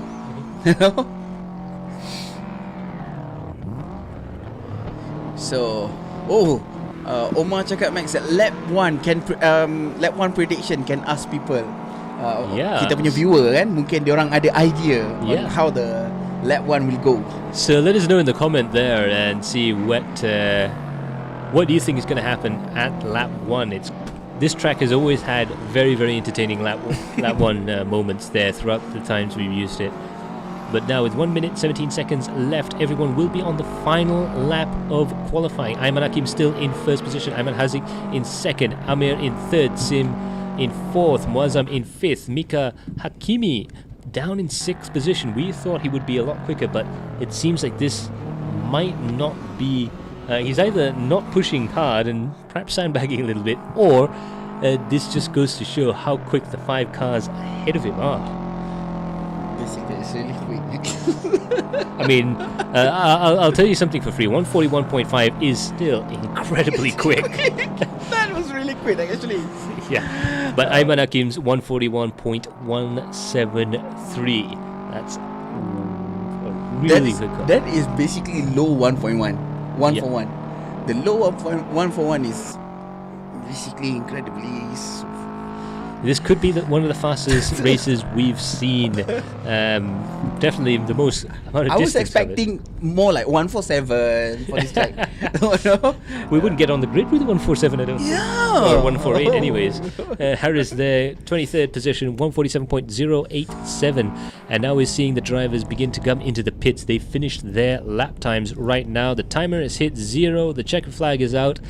Whoever is out on track now, this is their final lap coming across the line there. We'll see a couple of drivers go through there. Siddiq, let's see if he can improve. It looks like he's still in 10th place. 142.720 is just a little bit better though. Jensen Chu is the next one across the line there. He's on a 144.4. Let's see if he can improve that right now. He's got a car ahead of him as well.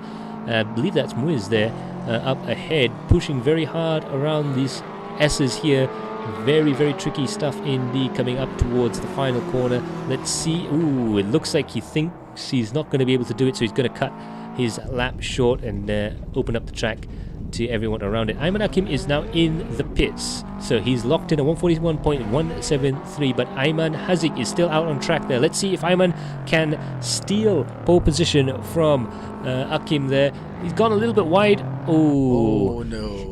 The moment you make that mistake there and he's off there, it looks like Ayman is secure in first place, but never say never. Amir Hazik now is going to try and get past there, and it looks like he's managed to do it. Sim Kai Wen out of nowhere. Sim Kai Wen gets a 141.071, a tenth of a second. That really is absolutely the last possible moment. But there is one more quick driver out there. That's Mika Hakimi. He still has a chance of trying to improve the position there. He's gone a little bit wide. Oh!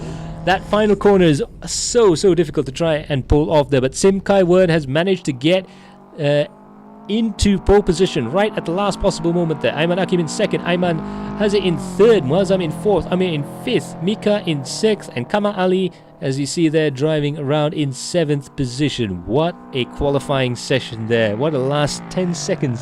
Wow, Max. Ooh, out of nowhere, Max. Tiba-tiba Sim Kai Wen like, I'm gonna do this. Unbelievable stuff. He was the second fastest qualifier in the season qualifying, which by the way was at the Fuji Speedway. Fantastic track there. I guess there are quite a bit of similarities between Fuji Speedway and here, because Fuji Speedway is also a racetrack with 2 different stories, a very fast first sector and a very twisty back half of the sector. But what I can say is the Fuji definitely have a wider space rather than this track. Yeah, it's a little bit tighter around here. There you go. But there you go. Congratulations to Sim Kai Wen. He sits on pole for round 1 of the Toyo Tyre's Super Street Series here at Buriram, Thailand. And we are about to head off to grid up, but there's a lot of predictions coming through there. Master Seth with his prediction, lap 1, sampan tu pasti. Sampan itu pasti. So lap 1 we might see some action for the first turn and second turn and the third turn before masuk dekat sektor kedua tu.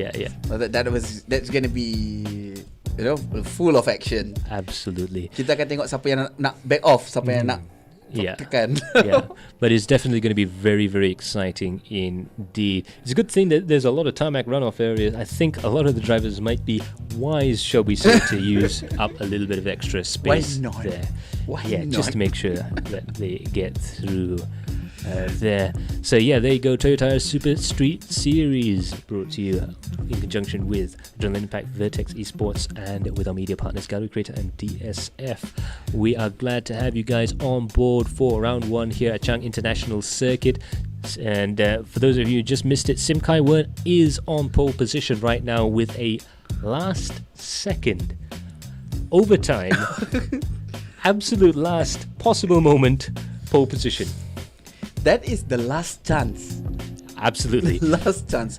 If he didn't do that, then dia macam tak ada chance lagi dah. Yeah, we were looking at either Ayman Haziq or Ayman Hakim. Then suddenly that battle for pole position. Unfortunately, we saw quite dramatically that Ayman Hazim ran wide at the final corner. He decided to cut his lap short, but then while we were looking at that, Sim Kai Wen out of nowhere, like literally out of nowhere. Yeah, fantastic stuff there. Indeed. So do leave us a comment down below. As you can see there, we've got the race start. It looks like we have our race has started right now, and we can see it going through turn 1 there. Cars are all over the track there. We were a little bit late on the jump, but that's okay. We bring you the action live coming down towards turn 2 right now, and Sim Kai Wen is in the lead with Ayman in second place. Ayman Hakim in second place, Ayman Haziq in third. Mika Hakimi's jumped up into fourth place there as we're looking at that, and Mika Hakimi trying to get around the inside. Ayman Haziq's also going to try around the inside there, and he's side by side with Kamal Ali. Kamal going out, way out into the boondocks there. We have a couple of cars off the road there, Ahmad Fahmi and Iqbal there with a big spin coming off the track there, but we can still see cars going 2 wide, 3 wide coming into turn 3. So turn 1, turn 2, turn 3, absolutely incredible stuff there, diving in towards the inside, that turn 3 into turn 4 there, and there's cars everywhere. We've got cars 2 wide, 3 wide, still 3 kilometers away from the start, and we're still having absolutely dramatic moments coming around the corner here, but Sim Kai Wen still in the lead. Oh, itu dia Max. Orang kata permulaan yang sangat baik, Max. We only got one small easy. Whoa, that was Lau Cheng Weng, who's off there. He's been a little bit of a pit maneuver there, but he's managed to get himself going again. But that was dramatic stuff there. Meanwhile, Mervin Malik really battling away through in 15th position there. Mael Shinoda, as he's known to the streamers out there, a big rally streamer, and also doing quite well here in the racing here. He's managed to get himself up to 15th position and chasing after Afif Fauzi there in 14th place, but still battling with Faisal as well. Faisal Yusof going side by side there. Haris Rizwan also further back there. There's a lot of drama going up and down the field there, but normally we see in these races the first two, a little bit loose on the brakes there coming through there. Luckily these cars are stable enough. They can take a little bit of touching, a little bit of rubbing there, but that's real touring car bump and grind stuff there in the middle of the field there. Meanwhile, in 8th place, Kamal Ali and Afif Suhaimi, two very close friends out of the track there, but very tough competitors in the track, going hard at it. Two different cars as well. We've got the Audi and the Subaru, but it looks like Afif Suhaimi is also trying to find a way to keep Siddiq, who we're on board with behind, coming through the corners here. You can see the Audi just handles its weight a little bit better in the high-speed corners, but coming into the braking zone there, the Subaru can just sneak up towards the back of it, but the Audi does have some pretty good brakes. Nampaknya Max dekat corner side ataupun sektor 2 ni Audi lebih laju, Max. Yeah. Dia boleh masuk corner dengan speed yang agak pantas berbanding Subaru, sebab Subaru dia akan wiggle sikit. Yes. Dia punya braking stability tu. Yes, itu akan jadi sedikit isu kepada Subaru, tetapi nampaknya kereta Audi ni mampu untuk mengatasi masalah tu. Itu dia pemanduan yang cantik ditunjukkan sebentar tadi. Sekarang kita bersama dengan Jensen Chu, pemandu jentera, dikejar oleh SM Fauzi. So there you have it, coming down, diving down towards the inside there, Ayman Hakim. We're looking at Ayman Hakim there. He's in second position. Now normally 2 or 3 laps in and we'll have a 1 second or 1.5 second gap. It's still 0.8 seconds, so Sim Kai Wen can't relax. Ayman Hakim, one of the most competitive drivers out there, he's going to be pushing as hard as possible to try and catch up to Sim Kai Wen. Really pushing it very hard indeed. You can see there, as cool as a cucumber inside the car. He's just dropped a little bit of time coming into turn 2 there. A little bit of a a little bit of a different line that he had to take there. He just oversped a little bit into the corner, but again, still cruising on down Broad Street there towards turn 3, and Ayman comfortable in second place there, but he does have Ayman Haziq behind him, and that could be a really tricky thing because Ayman Haziq really does know how to run a race right from start to finish. So Ayman Hakim there pushing hard to try and get second place. Sim Kai Wen still your leader right now with 40 minutes to go. It's Sim Kai Wen, Ayman Hakim, Ayman Haziq, as well as Muazzam, Mika, Amir, William Kamal, Siddiq and Afif Suhaimi. That is your top 10 at the moment, and no gap bigger than 4 seconds in the entire field, apart from Ikhwan down in 18th place. Itu dia. Sekarang William cuba untuk merapatkan jurang di antara dia dan juga Amir Haziq di hadapan Max. William memandu sangat agresif, Max. Dia mengikut every single line yang dibuat oleh Amir Haziq sebenarnya. Kita dapat saksikan cubaan untuk dia memintas daripada dari late braking dari situ, tetapi nampaknya tidak. Almost got there. You can see there William coming in towards the braking zone. He's gonna break. Whoa! That is nice. Side by side. They touch coming out of the corner there, and they're still side by side coming down towards turn 2. Who is going to take it right now? It's between William and Amir coming down to the braking zone there, and it looks like William's managed to get that position. William Wong up ahead, but Amir Haziq's gonna outbrake him coming towards the inside there. He's used every single inch of that Toyo Tyre's grip in order to try and get past there. He's managed to get through ahead, but William has the drive coming up towards it. It's going to be down to turn 3. Can he hang on? Can William get past? And we'll see there William's managing to get a good drive down, coming out to the braking zone there, and Amir managing to keep up into 6th position there. This is the battle for 6th place there, and it looks like William's going to try and go around the outside. Will he be able to pull it off? No, he can't, and he has to run a little bit wide there, but that is an amazing half a lap battle between Amir and William. Brilliant. Proper touring car stuff. Itu sangat menakjubkan, Max. Nampaknya Mika Hakimi mengambil peluang untuk menjauhkan diri daripada mereka berdua, Max. Bila dua orang ni tengah fighting for position, Mika Hakimi sedaya upaya melarikan diri. Dan jangan seperti yang kita tahu, kalau ada dua yang tengah fight, orang belakang akan kutip sayur dia, Max. Nampak tak sekarang Kamal Ali mula merapatkan diri di antara dia dan juga William. Nampaknya William dan juga Amir sekali lagi akan fighting for position di corner yang terakhir. Itu dia rapat, Max. Drafting yang cantik. Sekali lagi cuba untuk memintas dengan cara macam tu. Saya rasa dia terlampau awal sangat dia keluar, Max. Mungkin dia perlu drafting dengan agak lama sikit baru dia keluar. That might give him a little bit of advantage lah. Yeah, there you go. Oh, Miles Shinoda aka Melvin Malik just gone a little bit wide there in the braking zone. There he's dropped a couple of positions with Faisal and Ahmad being able to overtake him there. So he's now down into 17th place, and it looks like the braking does get affected a little bit. If you do brake too late in these cars, there's a lot of weight behind you. It's not a lightweight racing car. These are real super street machines. Muazzam Zari there, he is in 4th place. Gaskun in a fierce battle there between himself and Ayman Haziq right now for the final podium position. This could be a really dramatic race up ahead of the field. Coming up around these fast corners there, coming up towards the back half of the track here. It's very hard to actually catch up at this point of the track if the two cars are evenly matched. Say if you had the same car and you're driving the same speed, obviously it's very hard to overtake. So I think most of the action is going to be at the first half of the track. Betul, Max. Sebab kereta ni dia agak loose sikit, Max. Jadi untuk dia drive agresif di corner-corner punya sektor agak susah, Max, sebenarnya. Dia akan memberi sedikit disadvantage kepada yang depan sebenarnya. Sebab risau dia nak lari daripada orang yang belakang kan. And that's gonna be a problem. A lot of Gaskun fan here in Buriram. Oh, absolutely, Gaskun country this. But they could see Ayman Afiq Aiman Hakim there with the fastest lap of the race, and it was a really quick lap. It's faster than qualifying.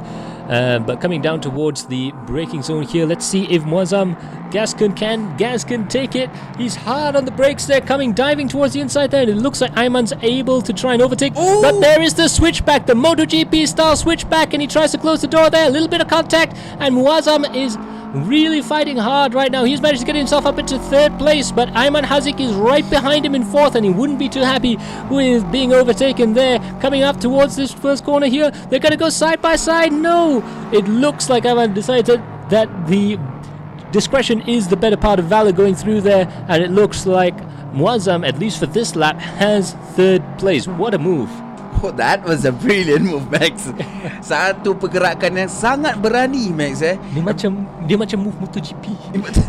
Max, but this is kereta, Max. Yeah. Sama kereta ni agile gila tau. Yeah. Dia bukannya macam like kita boleh macam nak control. No.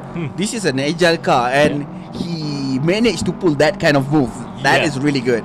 This is some high level driving there. Really fantastic stuff indeed.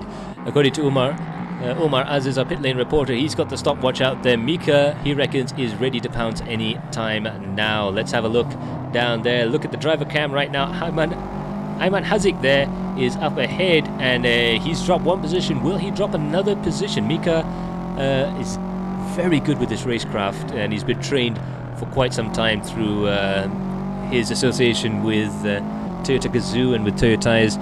They've really put a lot of training into Mika Hakimi, so it'll be interesting to see how he tackles the challenge of trying to get past Ayman Hazik. Ayman Hazik, on the other hand, he is not a rookie by any stretch of the imagination. He's a very, very skilled driver there, but it looks like Ayman Hazik has a little bit of trouble through turn 2. Just a little bit slow in the last lap, a little bit slow on this lap. So let's see if Mika Hakimi can try and draft up behind Ayman. Probably not on this lap, but I think on the next lap we could see some fireworks there, and you can see on the driver cam he is fully focused. Itu dia, Max. Mungkin, Max, Ayman Hazik cuba untuk mengambil line yang agak berbeza, Max, di turn 2. Sebab kita dapat saksikan masa exit dia lebih laju daripada Mika. So mungkin itu teknik yang dia cuba bawa. Itu pun satu, orang kata driving teknik pun memainkan peranan juga kan. Ya, itu dia. Kini masih lagi Mika cuba untuk mendapatkan Ayman Hazik di hadapan. Ui, banyak sangat nama Ayman. Ayman Hakim, Ayman Hazik, Amir Hazik. That's okay, we will persevere, we will get them. Luckily we do actually know them. So that makes it a little bit easier there. We're looking at Melvin Malik, Miles Shinoda there. Interestingly enough, quite a few of these drivers will also be streaming their point of view. So after this stream is done, you can head on over and check out the race from their point of view after this race. It'll be quite an interesting race indeed. To be able to see the driver's point of view from start to finish would be quite interesting. And we can see that Ahmad now in 15th place. He's battling with Faisal up ahead, and this could be a very, very tricky battle through there. Two cars in the same livery there, diving towards the corner there. Let's see if Faisal Yusuf is going to open the door there. Is Ahmad going to be able to go in on the inside? He's going to try and go and dive on the inside, smoothly out of the corner there. And it looks like, no, Faisal Yusuf is going to try and use the undercut again. He's going to use the switchback maneuver, and now they're going to go side by side coming into the braking zone there. Ahmad Fahmi on the outside, Faisal Yusuf on the inside. Let's go hard on the brakes there, and it looks like Faisal's just about managed to keep that position for one more race.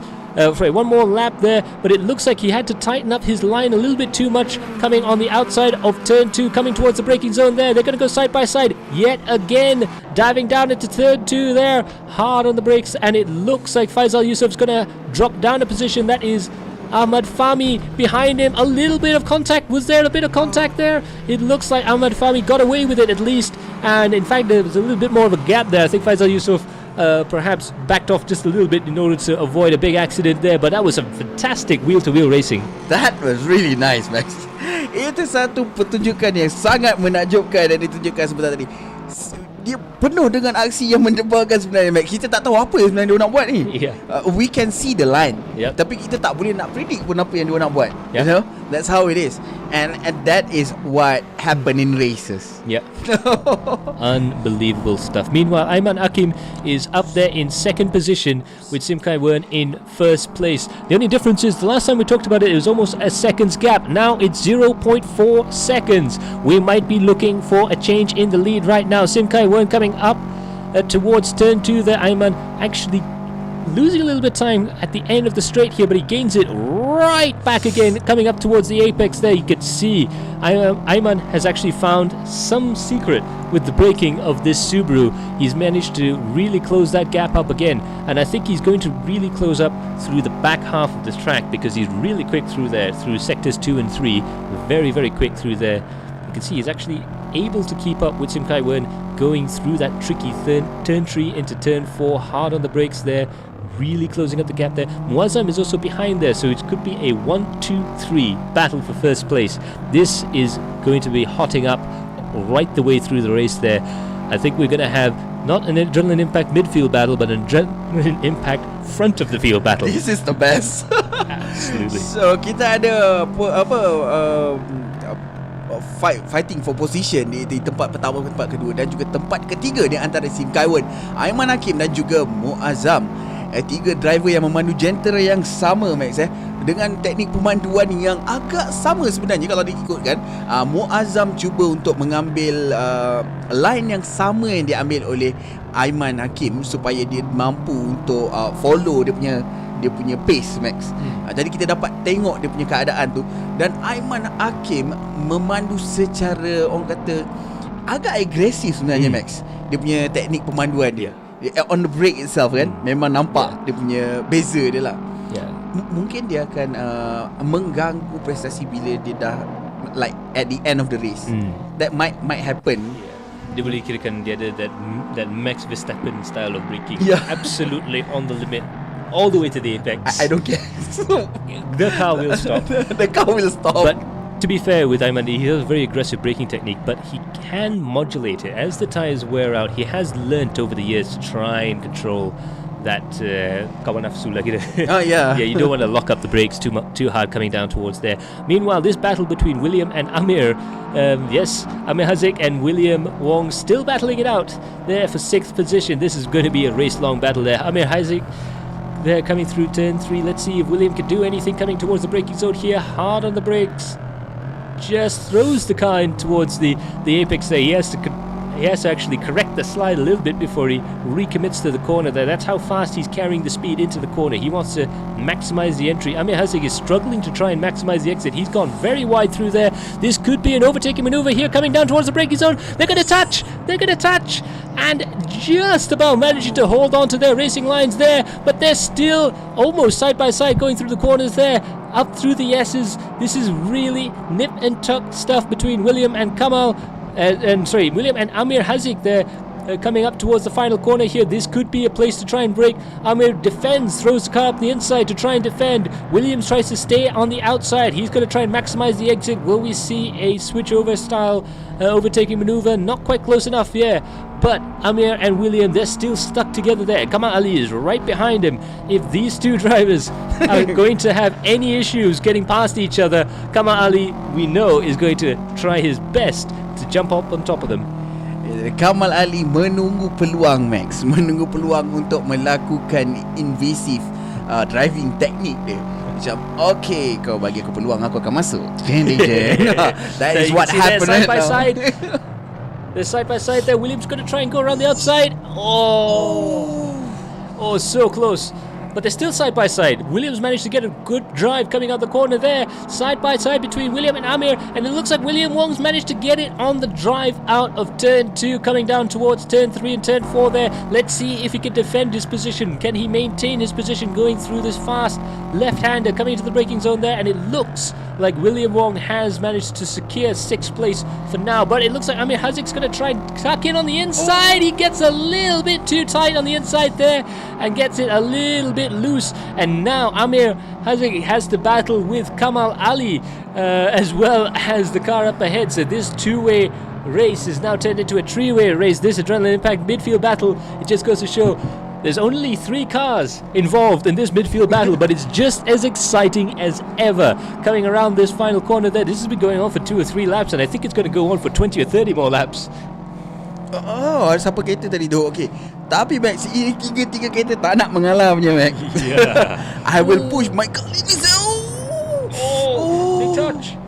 They touch. They get sideways there. William Wong gets sideways. Kamal Ali tries to go around the outside there, and it looks like he's unable to capitalize when it comes to William Wong, but he has been able to capitalize when it comes to Amir Haziq going around the outside there. The positions are now William Wong in 6th, Amir in Kamal Ali in 7th, and Amir Haziq in 8th place. Kamal is now trying to go on the outside of, on the inside of William Wong, coming into the braking zone here. This is going to be a huge braking battle coming down towards the apex here. Hard on the brakes. Can he do it? They're both right on the limit. The cars are snaking under the brakes there. They go wide. They both go wide. And it looks like they just about managed to handle it. And it looks like Kamal Ali's going to try and out-drag both the cars coming up towards the top of the hill. And it looks like William Wong just about managed to keep that position. Now coming up towards turn 3, will we see a diving maneuver into turn 4? Because it's close enough for either driver to try and do it. Hard on the brakes there. And it looks like Kamal Ali is going to try and look at it, but unfortunately just a little bit too far away. Unbelievable stuff. That was ini perlumbaan untuk tempat ke-6, 7 dan ke-8 Max.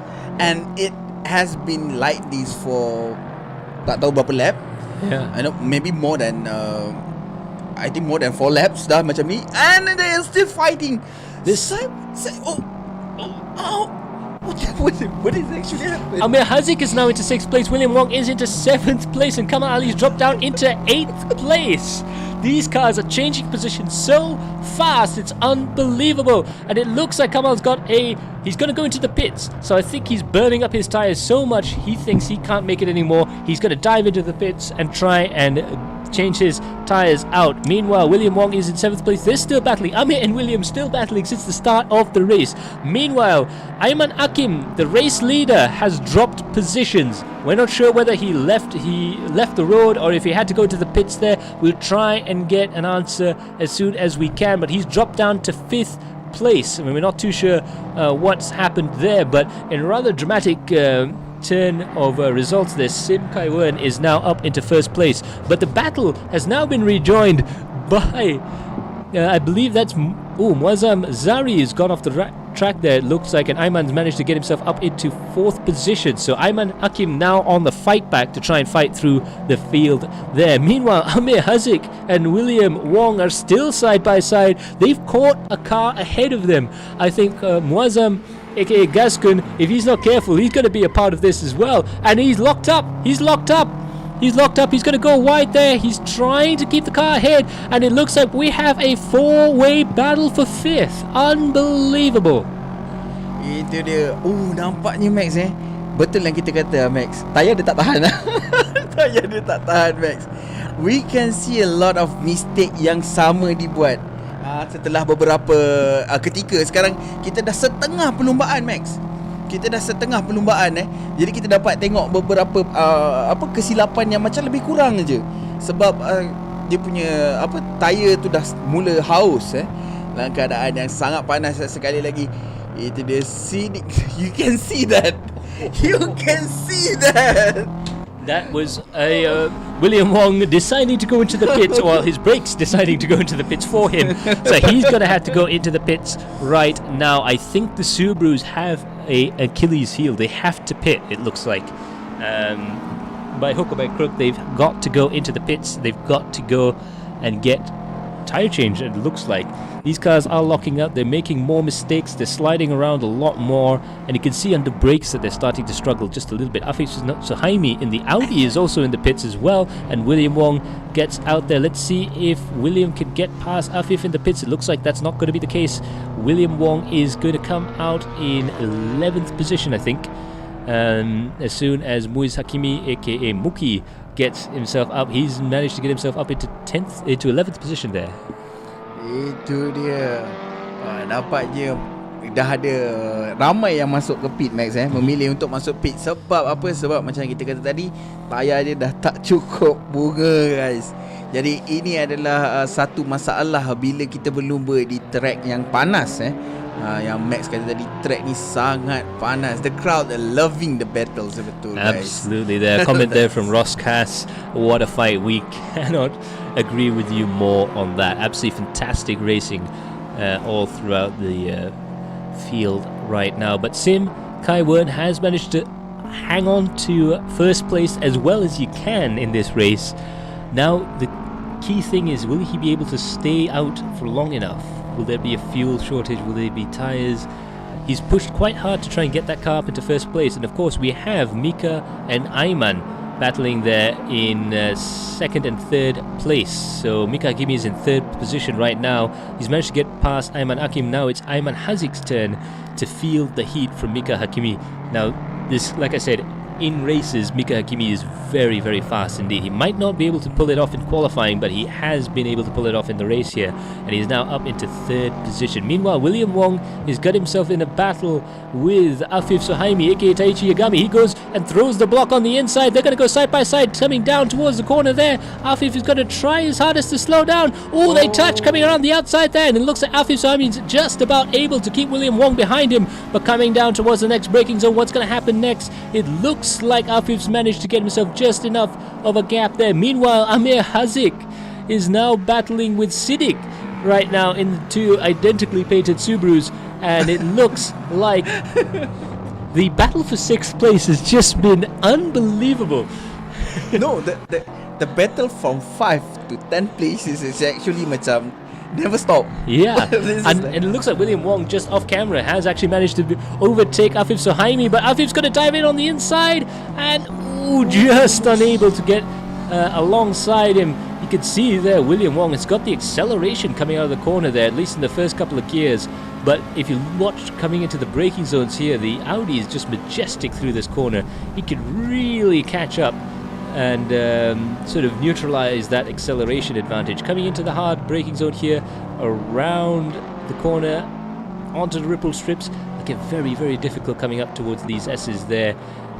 The different layouts and the different driving styles needed for these cars really do make a big difference as to where you can attack. Betul Max, itu yang membezakan ada antara karakteristik setiap kereta Max Sebab kalau Subaru attack dekat second sector tu, dia agak susah sebenarnya Max, compare to other cars. Bagi saya lah kan, kita dapat tengok dia punya wobble of that car itself, you know?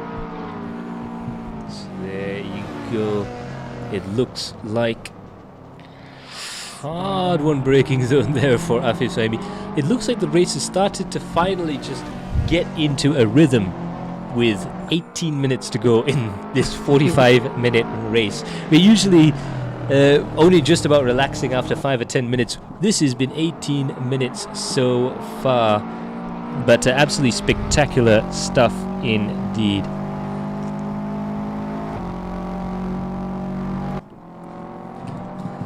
So hard on the brakes, they're coming through there, and it looks like Abdul Muiz Wakimi is just about But Muiz hang on there. Muiz belum pergi masuk pit lagi Max. Yeah, not yet. But it looks like I think he might be the only Ford in the pits. He's definitely the fastest Ford in the race. He might only be the only Ford in the race, in fact. But his battle there with William Wong is quite spectacular there. William had to push really hard in order to try and get past him, and he hasn't shaken Mookie off yet. Mookie's still pushing very hard there to try and get past him.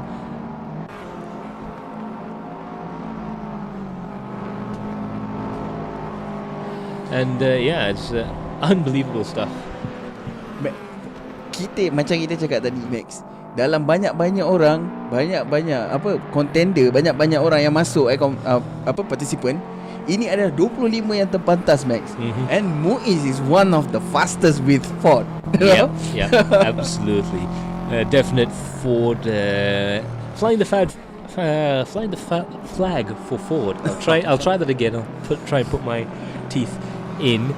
But So Umar Aziz said, yes, it's the only Ford out on track. The other Fords didn't pass inspection.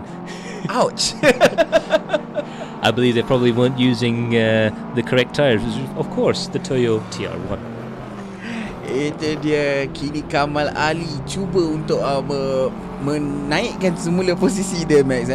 Tapi ada yang dah masuk pit, ada yang masih belum masuk pit. Jadi dia agak, kita boleh tengok perbezaan dari segi pit strategy and how people drive, you know. Macam tadi kita dapat tengok Kamal Ali agak agresif di awal perlumbaan, yang mana dia terpaksa masuk pit awal. Dan itu memberi, orang kata, disadvantage kepada dia. Yes. Untuk beberapa second, Max. Yes. But it looks like also that you have to be pushing for this breakneck speed in this race. I think it's almost like Sim Kai-wen wants to force everyone else to try and pit. That's how fast he's going. They're really having to push the cars to the absolute limit in order to try and catch them up. Absolutely incredible stuff out on track here. Sim Kai-wen there in first position. Ayman in second position. That's Ayman Haziq in second position. Mika Akibi is in third place with Ayman Akim in fourth. Muazzim aka Gascon in fifth. Amir Haziq there in sixth. Siddiq in seventh. William in eighth. Abdul in ninth. And Afif Suhaimi in 10th place. That's your top 10 right now with 15 minutes to go. 15 minutes plus 1 lap. So as soon as the times finish, there will be one extra final lap. So right now we have the poll for driver of the day. Our nominations are Mika Hakimi, Ayman Haziq, Kamal Ali and William Wong. Head on down to the Adrenaline Impact Facebook page there in order to vote on your driver of the day. So for those of you guys watching, head on down to the Adrenaline Impact live stream right now and pick who is going to be your driver of the day. Is it Mika Hakimi, Ayman Haziq, Kamal Ali or William Wong? The polls are now open and they will close at the end of the race. There is a 50 ringgit prize for the crowd-picked driver of the day right now. So that is well worth it. Banyak McDonald boleh beli tu. Itu 4 orang, Max. Itu 4 orang memang malam ni memang live dekat dia je tau.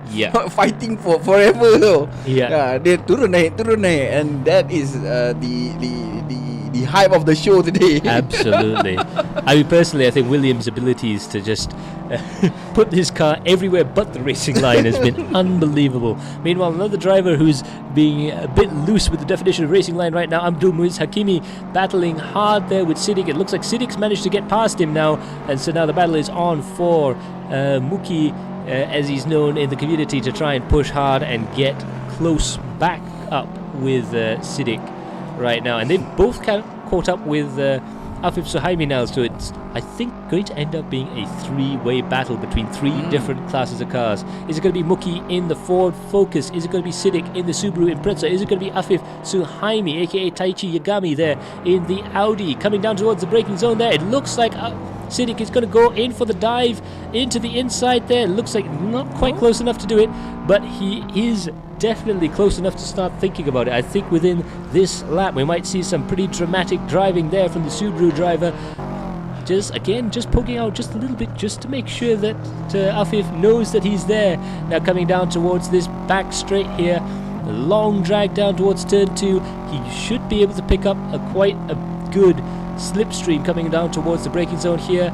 Diving out towards the outside and hard on the brakes. It looks like Afif Suhaimi's just got better brakes on that Audi. Really good stopping capabilities on that car there, but it looks like Siddiq there having to use all of the road to try and explore his options there. Then his next chance is going to be through turns 3 and turn 4. But Afif has been really quick in that Audi through that section. Betul, Max. Inilah masalah utama yang berlaku dengan Subaru. Sim Kai-wen, Ayman Haziq and Ayman Akim have gone into the pits. Mika Hakimi has just gone past and taken the lead, although he has not pitted yet.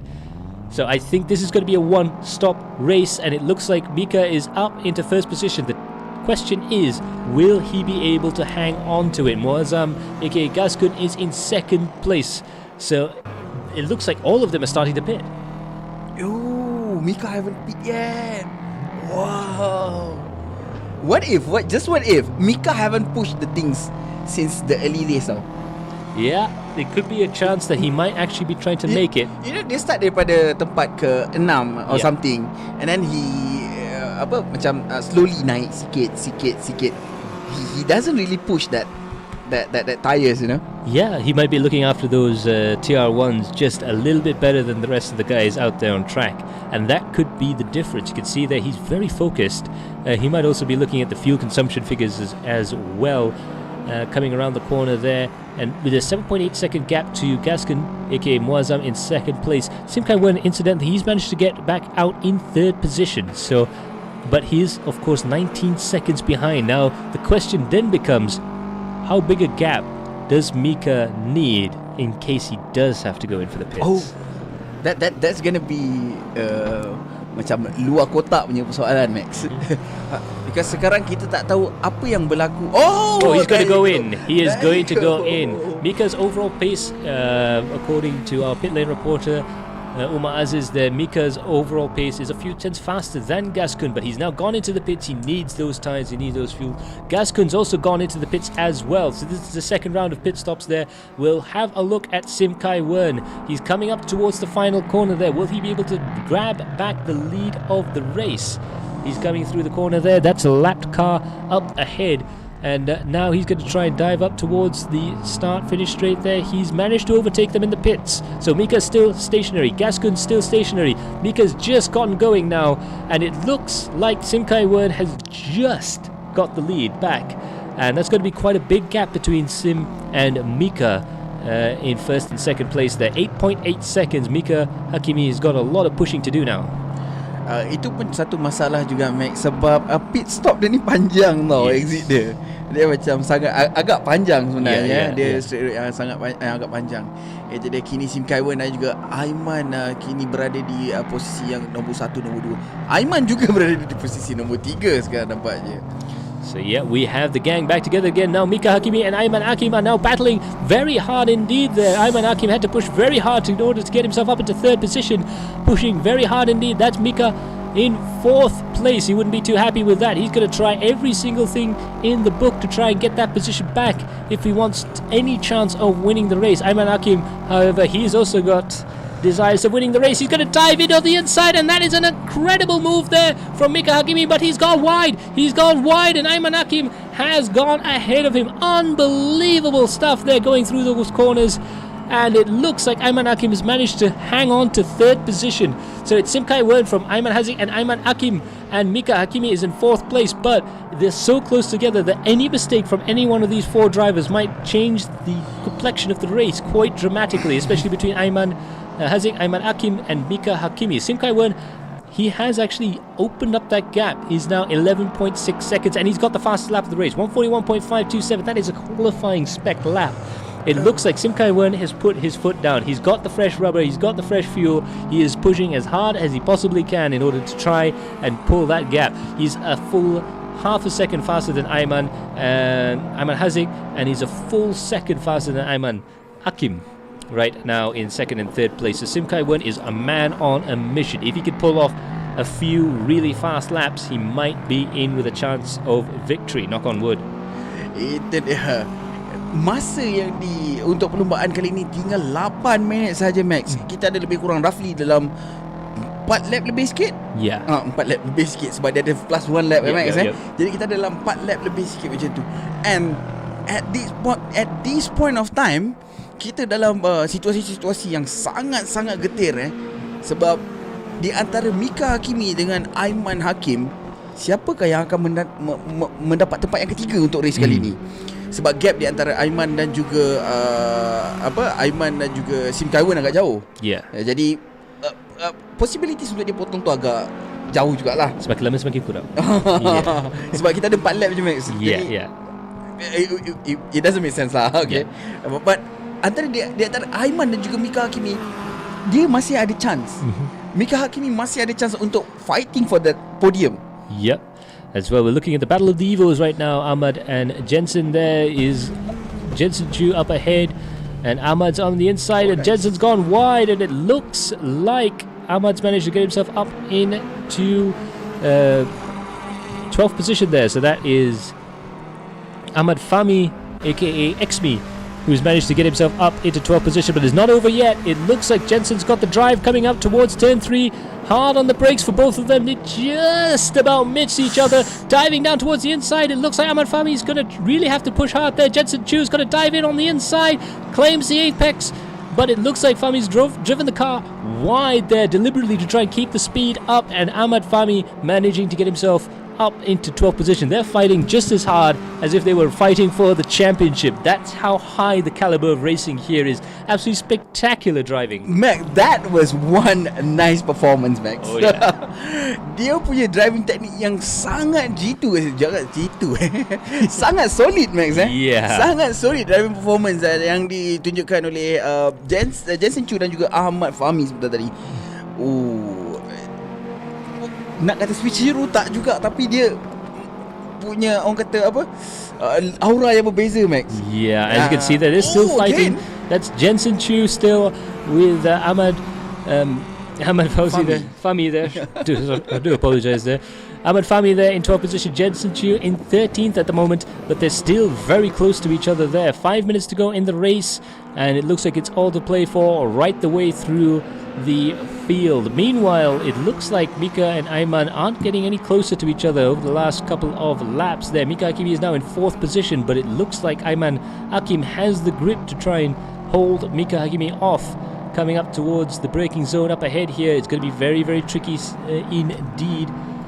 But it looks like Ayman Hakim's just got the pace to keep ahead. Awal betul breaking point untuk kereta ni, Max. Kalau kita dapat tengok dia punya awal punya breaking points, kita compare dengan Audi tadi, Max. Yeah. Audi boleh ambil breaking point yang sangat lambat sebenarnya, and secara armnya dia boleh lagi laju. Yeah. Dia still ada, boleh kirakan, there's still a lot of potential to be had in the Audi. It's a very difficult car to drive at the limit, but if you can pull it off, I think Afif is the guy to do it. I think our Taichi Yagami might just be the guy to do it. Of course, there's so many guys. I mean, half the field could have been in driver of the day instead of just the 4 or 5 guys that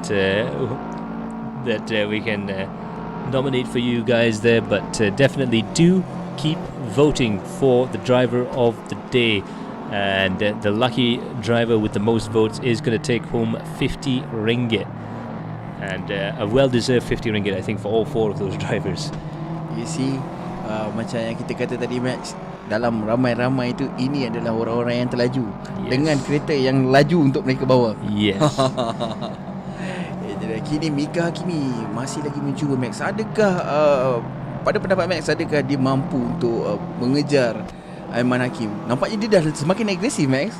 Yep, it looks like he's really pushing up and pumping the field up right now. So Mika Hakimi, he's now gone down to 0.3 seconds. So the battle between Mika Hakimi and Ayman Hakim, he's really pushing hard now. Mika, I think he dropped back a little bit, but now he's got that second wind. He can see that he's not dropping back too far, and look at how close they are.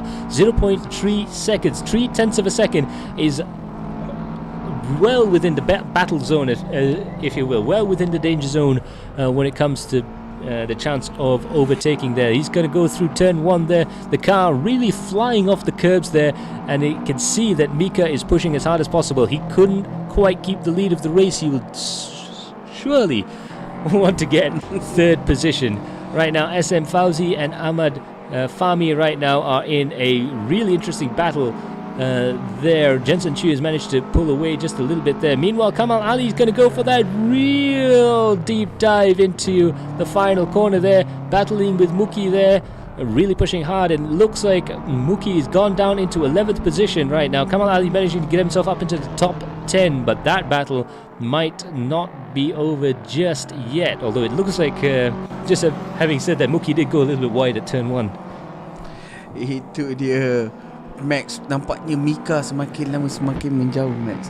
Kita ingatkan tadi dia dah mula start driving dengan penuh kata agak agresif lain yang dia ambil, tapi mungkin terlampau agresif sampai terangkat. That might be an issue juga. Yeah. That is an issue. If you drive a little bit too aggressively, you make a mistake, and you lose more time making a mistake than you can by gaining it by driving aggressively. But there you can see the battle between Mika Hakimi and Ayman Haziq. He's closed up a little bit there. I think Ayman Hakim, I do apologize, there in third position. I think Ayman may have made a mistake there because they were 0.7 seconds apart, 7/10 apart, but it was actually dropped down to 6 to 5 to even 4 there. So I think both drivers are struggling a little bit for grip. Struggling for grip is a thing, and diorang dah mula penat, Max. Yeah. You know, dia dah mula, orang kata, agak terasa bahangnya.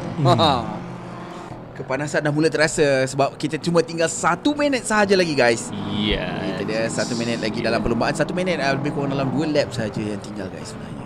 Meanwhile, Jensen Chu going around the outside of SM Fauzi. Not the most exciting overtaking maneuver. Although if we saw that in Formula 1, we'd be on our feet right now. But that just goes to show the level of racing between all the drivers out there at the front of the field. Unbelievable stuff. And this is a battle for 11th and 12th position. So you can imagine the way it's gone through there. But Sim Kai-wen still quite smooth up there. 25 laps have gone there. They will be, I believe, depending on where he is, maybe 26 or 27 laps left to go in the full distance of the race there. So maybe 1 or 2 more laps left to go. Mika Hakimi pushing very hard again. You can see he's still focused. He's still right on the ball there. He's trying to do everything he can to try and catch up with Ayman Hakim. Oh, there's a spin. There's a spin. I'm not too sure who that was. I think that might have been Haris Razwan there, who is a back marker. Really did catch me by surprise anyways. I thought I was one of the front runners there, but I was one of the back marker Evos. Meanwhile, Mika Hakimi's actually managed to close up quite a bit there. I think Ayman Hakim was a bit distracted by that spin. Now coming up towards the final corners there, and it looks like it's going to be the final lap there for Sim Kai-wen. We will finish on lap 27. Iqbal dives down towards the inside to let these two drivers go past there. Ayman Hakim in third position, Mika Hakimi in fourth, 0.3 of a second between them. It's going to be down to whether Mika can slipstream, and it looks like he's losing the slipstream a little bit to Ayman Hakim coming down towards the braking zone here. A little bit too far away. This is the final lap of the race there, but it looks like Ayman was a little bit worried about going through the corner there. Ooh, it's gone a little bit wide. So this has really got Mika Hakimi very close to Ayman Hakim right now. It's going to come down to the last really easy overtaking maneuver, turns 3 and turns 4. Turn 3, they go through side by side. One more corner to really try and do it. You can see there Mika's trying his hardest. He's talking to someone out there and trying to give a little bit of emotion there, but you can see he's smiling. He's definitely really enjoying this, and well, can you blame them? Absolutely fantastic battle right now between those two drivers, Ayman and Mika right now. Hard on the brakes there. They're both braking on the curb right now and trying to throw the car in from the absolute last inch of the track. Oh, and that's SM Fauzi. SM Fauzi has a bit of a problem there, and he is just about managed to get the car going again and move along there. But I think you can see a lot of the drivers beginning to lose a little bit of patience. These cars are not easy cars to drive. Absolutely. Final lap right now. Sim Kai-wen will finish lap 27. They touch, and it looks like Ayman Hakim and Mika Hakimi are going to have a real chance here. That is Mael Shinoda, aka Melvin Malik, up ahead, and he's going to have to try and give them some room going through there, and it looks like they're really close together right now, and it looks like Mayo has tried absolutely everything to try and keep himself out of that battle, but he might have just given Mika Hakimi the best chance. They're going to go side by side, coming down into the braking zone there, hard on the brakes, and it looks like Mika is going to be able to get the car into the apex. Ayman tries for the switch over, the switchback maneuver, but he wasn't able to do it, and it looks like Mika Hakimi has managed to get himself up into third place. The fighting face is back. The battle, the poker face, if you will, is back right now. Ayman Hakim there, he's, dare I say, enjoying this just a little bit there. Did I see a little bit of a smile there going through the corner there? Oh, Mika Hakimi's gone wide! Mika's gone wide, and Ayman's managed to get himself up into first place there, and you can see there he's not too happy with that particular maneuver. Going around the outside, it's fantastic to have two driver cams right now. Coming down towards the braking zone here, this is absolutely fantastic stuff there. Ayman Hakim just trying to defend as much as possible. But he's got a little bit wide. They touch going around the S's. Unbelievable stuff there. Mika Hakimi has managed to get himself back up into third position. Ayman dropped down to fourth place, and unbelievable stuff indeed. Meanwhile, Sim Kai Wen takes round 1 of the Toyo Tyres Super Street Series. Ayman Haziq will come home in second place, but who's going to come home in third? They're going to go side by side across the line there, and who's it going to be? Oh! Mika Hakimi comes across the line there. Ayman Hakimi wrecks him right at the final moment. Unbelievable stuff there. Mika Hakimi just about managing to get himself up into third place. I have not seen that entertaining a finish to the race. Unbelievable stuff. That is definitely going in the highlight reel for the year. Max, that's going to be a photo finish actually. Wow. Oh my god. On our timing screens, it is Mika Hakimi, but you could see how close that was. That was just a bumper length between the two drivers there, and they were so desperate to try and get on the podium there that Ayman full on NASCAR dumped Mika Hakimi coming across the line there. Unbelievable stuff indeed there. So Sim Kai Wen takes home the win. Ayman Haziq comes home in second place. Mika Hakimi with an unbelievable drive to third place. Ayman Hakim in fourth position. He tried absolutely everything to keep Mika behind him, but just wasn't able to do it. Gaskun aka Muazzam in fifth place. Amir Haziq there in sixth position. William Wong in seventh. As Siddiq in 8th, Afif Suhaimi aka Taichi Yagami there in 9th place, Kamal Ali in 10th. Unbelievable. Oh my god, that was epic, Max. Wow. The first round of Toyo punya race, we can see this epic fight, Max, from start to finish. Unbelievable. Oh my god. This is like the next level of the game. Oh yes. We've definitely leveled up quite a bit here. These cars have over 300 horsepower, over 500 foot-pounds of torque, all going through. And you have to understand, these cars are still street cars. They're tuned street cars on street tires. And unbelievable stuff indeed to get this far. So Sim Kai Wen in first place, Ayman in second, Mika in third place. Unbelievable stuff. Itu. Jadi Max, malam ni Max, saya sampai speechless Max nak cakap pasal benda tadi tu, apa yang berlaku dengan Mika dengan Ayman tadi. Betul-betul final time tau, final lap tau. Saat-saat akhir Yeah. Saat-saat terakhir dia sama macam Sim Kai Wen buat masa qualifying. Yeah, absolutely. Yeah, betul. Overtime, naik. Yeah. Yang ni betul-betul tinggal that one single lap, you know. The final lap of the race. It was the difference of going between the two different between the two different sessions. It was overtime. It was full on like a football match overtime that decided the final section right now. Betul, Max. Okay, sekarang kita itu dia. So right now we are done with round 1 of the Toyo Tyre Super Street Series. Join us now for the post-race show where we look back at all the highlights from the race. And we've had our wonderful Budi there, my co-host, who's been writing down some notes. You were probably figuring that we might have 2 or 3 notes to talk about, tapi... No, we have like 1, 2, 3, 4, 5, 6, 7, 8, 9, 10. It's not 1 or 2, bro.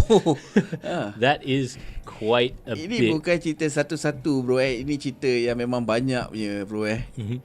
Okay, so the race start around here. So yeah, it's been an incredible run through there. I mean, the drama at the start of the race there, Sim Kai Wen getting basically attacked from all sides. Normally you see, if you get a good start, within a lap or two, you have 1 or 2 seconds gap, sometimes 3 seconds gap. That's pretty normal for the leader of the race because he hasn't had to dive away or around traffic to try and get there. But throughout the opening part of the race there, Sim Kai Wen was under a lot of pressure. Betul Max. Sebab nampaknya Sim Kaiwan dia lebih selesa bila dah middle race. Middle race kita dapat tengok gap dia dah jadi macam 4 second, 3 second. Before that it's like 0.2, 0.4, 0.5 for the whole maybe like 15 laps or 14 laps macam tu. Yeah. It's unbelievable stuff. It's definitely a lot closer than I thought. It was almost like the clash at the Coliseum. If you've seen that NASCAR race. Actually, the sim race is really good to watch as well. But yeah, we're going to have a quick look at the post-race show. We have a copy of the stream right now, and Budi has wonderfully helped out with the magical clipboard in order to give you our notes on the race as we go through. You know what? I was expecting a lot of incidents, but that's not a lot of incidents. Yeah. We only got maybe like 2 or 3 incidents. Yeah. And this is despite a lot of contact. Yeah, exactly. So there's a lot of full-on touring car style body checking contact, but that just goes to show how high the racecraft is in the series, that even though there was a lot of contact, everyone was able to hang on to their racing line. There was enough space being given, mostly. Okay. But everyone did manage to get through. There was a couple of incidents up and down the field there, and we're not too sure what happened with Ayman Hakim. We probably will try and get a hold of him fairly soon there. I believe he is in fact in the race lobby, so we might be able to pop in there shortly. Okay. So So Max sebenarnya hari ni kita ada 2-3 insiden pun, itu pun tak besar mana. Most of the time I was note down all the fight. Yeah. And we got a lot of fight. I would say a lot of fight. So the first incident yang kita dapat tengok turn 1 punya action, which is the things that we have been saying that okay, kita nak turn 1 punya action. Yeah. The turn 1 is actually very clean, Max. Yeah, it was very dramatic. We had cars going 3 wide, 4 wide. I didn't even know where to look on screen to try and call that. Just look at that picture. See, it's really good. It's macam okay, semua orang is under control. Yeah, you know? Yeah. Still very, very exciting stuff. And what was I saying at the start of this program? There's 3 turn 1s at Chang. So coming down towards turn 2, and you get the same effect again. You have a crowd of cars coming towards a very tight corner, and you get a little bit of drama, a little bit of action there, but almost everyone was beside someone else. I would say satu je. Okay, this is the incident, which is ada satu je kereta yang dekat belakang. Kalau tak salah saya Iqbal, 2 biji ni je yang incident. That is the only incident for the whole first turn. First lap. That was really good. I would say that was really good. Yeah, considering they're doing their best NASCAR cosplay around the first 2 corners there. It definitely didn't work out too well for the 2 drivers who were involved in that rather unfortunate incident, but for the rest of the drivers there was really good. And again, coming to turn 3, it's a different kind of first corner experience, and again, very clean. This is the second incident, which is sama juga turn 1, tapi Max as per we expect, we say dia akan jadi carnage, dia akan jadi something big, something will be it will be impactful, Max. No, that's not gonna happen. And it is actually sikit je accident dekat sini, which is a few second dekat sini akan ada satu incident. You see dekat tu. That's all. And everybody, you can see here, everybody boleh I would say everybody boleh what we call that? Boleh elak. You see? Whoa, that Evo almost caught it. That was really good. And that other Audi there just about managing to avoid. Just couldn't quite avoid that incident there. And so this is our contender. Yeah.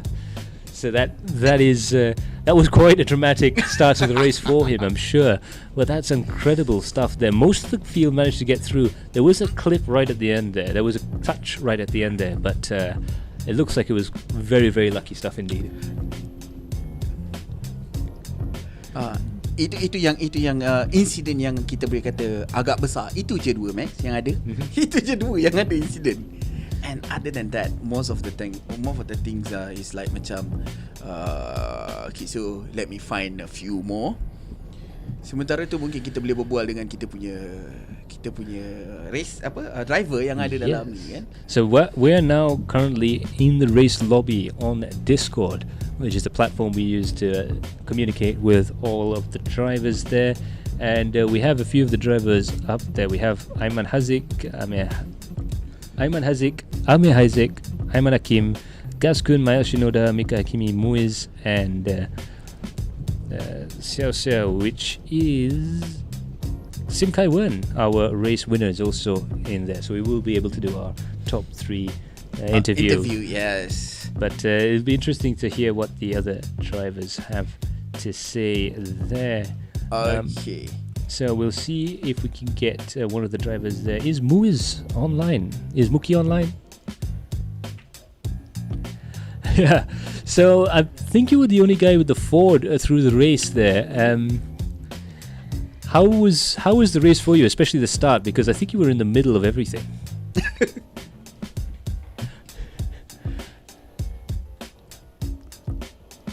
Subaru, because they all are superior in every way from the Ford.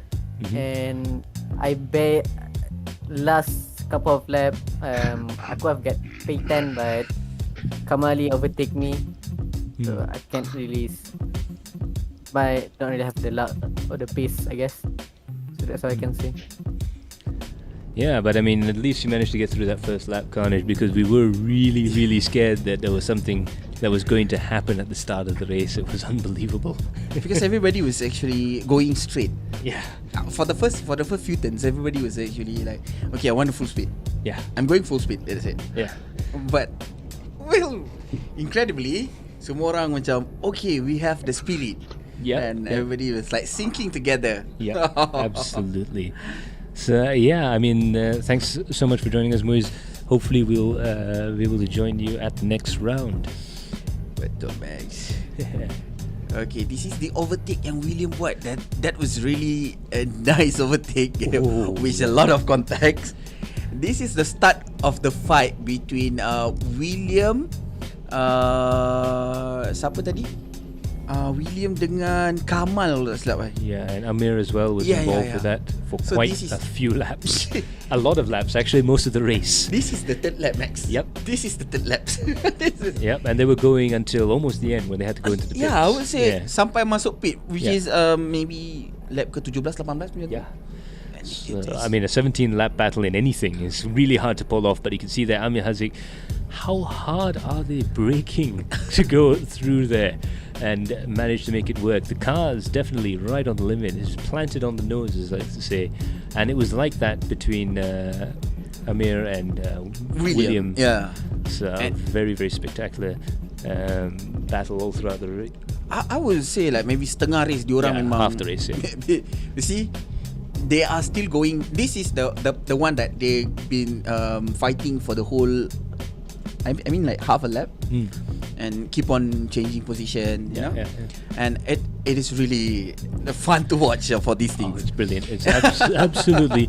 If there was a Battle of the Day award, that's got it. That's gonna be it. Any time anyone got near 6th place, it was an unbelievably magical bit of footage for us outside. So that was fantastic stuff there. Speaking of Amir Haziq, I believe we do have him in the virtual studio there. Amir, can you hear us? Yeah, I'm here, guys. Yeah, I mean, it looked like every time you were in 6th position, you just had the biggest battle with William and all the other guys down there. What's it like being in a midfield battle like that for so long?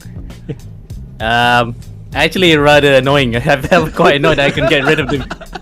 They were like an absolute rash, you know. You just had to get rid of them with a Zima cream or something like that. It was just, you know, it was fun, but it was a little bit annoying that I can't get rid of them. They're just so close, you know. I saw another guy behind, which was Kamal, and this is William going on to the inside. It's like, oh, he's gonna break himself, and I thought, okay, just try to duck one on the inside there. A bit of contact was inevitable, but it was a fun battle. Even it was a bit annoying that I couldn't shake them off. Yeah, I mean, it was pure BTCC stuff, but I don't think the BTCC guys do it for 17 laps or whatever it was. Usually it's like 1 or 2 laps, but this is like the whole half of the races. Yeah, I mean, in any case, you could probably tell yourself that it was fantastic training when it comes to racecraft, because like I was saying earlier on, even though there was a little bit of touching, a little bit of paint trading, shall we say, there was just enough room to make everything work throughout the whole the whole thing, for the most part at least. Yeah, and Rubbing's racing to a certain extent, as long as we didn't really compromise our races completely. But yeah, oh sorry, camera's a bit low, and the fact that I'm holding the microphone, which okay, sorry, I'm being exposed. I don't have a mic stand, but yeah, That's alright. I would say that credit to William, it was a fun race and he kept it clean. I probably was a bit too brash in trying to fight back in some places, but yeah, apart from that, good race with him. And apologies to Kamal, because I think I had a big collision on lap 1 with him, which sent a couple of positions back. So apologies for that, because it was 50-50, nip and tug around the outside, just couldn't make it anyway. I just hope that I could run a bit wide, but unfortunately we just touched. So yeah, it happens. Absolutely. But in any case, thanks first of all for having the driver cam footage, because that was quite cool to watch you going around the track there. And thanks for joining us. Yeah, cheers guys, and hopefully I could get that battle of the day award if there's any. Well, yeah, I mean, I was just saying, like, I think we need to start one. That was really good, actually. Yeah, get the man some Nando's or something. I don't know. Okay. Nando's, yes. Okay, cheers guys, thanks. All right, you're so welcome, and hopefully we'll see more battling there from Amir Haziq. That was brilliant stuff. So that was a battle. Remember, in the middle of the race, there was a battle between Mael and you know who? Mael dengan siapa tadi? Dengan Sinji, is it? I think it was Sinji. Yeah, I think it's Sinji. See, this is the one. Yeah. And they keep switcheroo. That was yes. really good. That was really good. That was incredible stuff there. I would like to see it again. Okay, this is the things that you know how it happened. Basically, diorang dah fight for quite some times lah. Okay, then when it comes to the last corner, you see, kat sini, oh, you see that? Look at that. That is textbook overtaking there. Both cars are right on the limit, but just being able to claim that apex and get the car a full car's length ahead, that is so important. But if you overshoot the corner afterwards, you get some problems there. So that's a battle between Mael and Shinji Isaac, aka Faisal Yusuf. I do have my cheat sheet here, but in my my mind. Yeah, in trying to rattle off the entirety of the race, it was one thing after the other. I completely forgot to tell you guys that Faisal Yusuf is in fact Shinji Isaac. Basically, both of the driver is a rally driver. Oh yeah, and they were definitely doing the Evo 10 proud in the entertainment department there. Unbelievable stuff there. So we have a few more. I don't think we have a lot, but we still have a few more. Which is remember that one time Kamal do all the action. Kamal take all the action, which is I think around here somewhere. Okay, this is the time when Kamal fighting with William Wong. With William.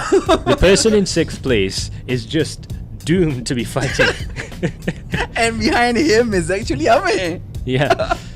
So yeah, I mean, this was just the second part of that massive battle going through there. It's just incredible. And this battle was actually happen for maybe around one whole lap or 2 laps. Whole laps is like bukan macam sikit-sikit tau. Tak, ini the whole lap macam okay, aku potong kau potong aku. That is what happened. Yeah. There were changes between them. So in any case, yeah, I mean, like the battle's going all the way through there, and I mean, just the man I was going to talk to next, Ayman Hakim, had a entertaining end to the race, didn't he? Hi, yeah. Hi, just take us. Well, first of all, congratulations on 4th place. I don't know if that's probably the right thing to say there, but that was an incredible last lap. Yeah, for sure. I mean, congratulations to Mika go for the 3rd place, and it was a good battle between the two of us. Yeah, I mean, we've seen fantastic battles going all the way through there, but that was such a fantastic way to end the race part of the broadcast there, because we just waiting for Sim Kaiwan to get through and win, but you managing to really spice it up at the end there, and it had everything, including the NASCAR style dump at the end. That was not just fantastic. That was actually an epic races. Yeah. That was the epic end. Yeah. It's like, okay, this is the epic. This is the peak of everything. Bam. that happened. Well, I guess you guys get a full-blown entertainment for the first round, huh? Yeah, it was pretty entertaining stuff there. Hopefully you'll be able to see you on the podium for the next one. But yeah, I mean, how did the rest of the race go for you? It was fine actually. I was up to P2 in one point, and Wazam did make a move on me. It was a clean one, but unfortunately, for some reason my internet kind of lagged a bit, so he was at one point disappeared for a split second down into the corner. Then when he reappears, so I kind of lost concentration. Then I kind of dive bomb into him, if you see from other people's perspective, but from my own perspective, he was lost for a bit. Then he came out on the one spot that I didn't expect it, so I slammed to his side, and I was like, you know what, I'm just gonna and spun the car myself, because you know you can't be spinning other people's car around. So I guess that's the make and break for my race. I got a little bit of damage from there as well, but for most of all, sorry to Muazzam for that, because it's not no one to be blamed here. But yeah, just pretty much on this internet side for today. So yeah. Yeah, it's one of those, the pitfalls of sim racing compared to real life is when the car disappears. It happens so much in racing and stuff like that. It disappears, and then it came at the worst spot ever. I'll be like, no way, you gotta be kidding me.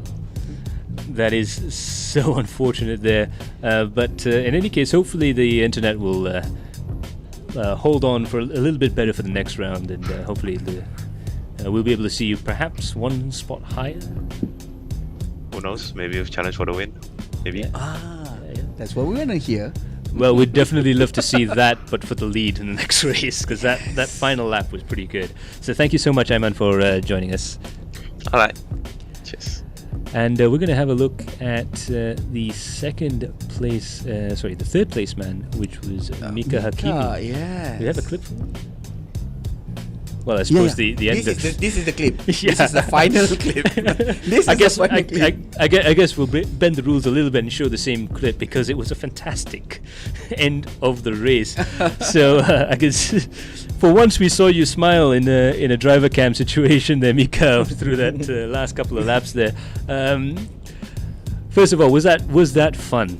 The last no, that was not, because apparently I didn't know. I didn't I thought I loaded up the setup before qualifying. Apparently I was driving around on stock with changed tire pressures. That's all. Yikes. So yeah, I was wondering why my car was so slow down the straight in the corners. It felt a bit weird, and then I was like, this is so annoying, and I was just driving around. And then I made a mistake in the pits. I don't know if you guys saw. I had to reverse back into my box. It was pretty annoying. So I was so frustrated, and then I got put behind Ayman. So then I was just like, you know what? I wait last lap. I send lah. Anyhow, also I send only. I saw the gap. He did. Yeah, if I was him, I would have closed every inside there was. I did it after I passed him. I closed the inside on the final corner, but he didn't close it on that right hander. So I was like, okay, free real estate, I guess. So I just put the car there, made sure I still had two tires on on the track, not beyond the white line. I almost flipped actually. The curb launched the car a little bit.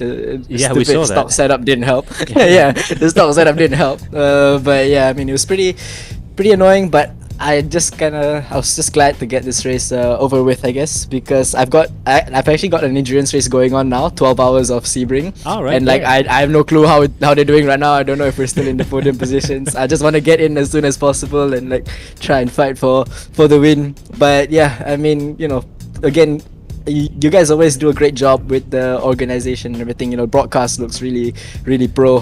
Good job on you guys for that. Thank you so much for all the time you guys put in. Really appreciate it. So yeah, I had had a lot of fun. My friends are all enjoying the stream, and hopefully be more fun for next week. Is it next round? I haven't checked next the week. calendar. Yeah. Okay. Next time I make sure I load setup. Yeah. Make sure the engineer is actually at the track to load it up.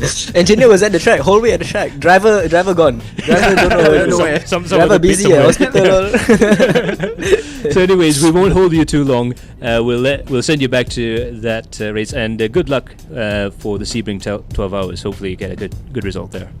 Thank you for you guys for hosting this race as well. Really appreciate it. Bye. Awesome. So there you have it. Mika Hakimi, the most entertaining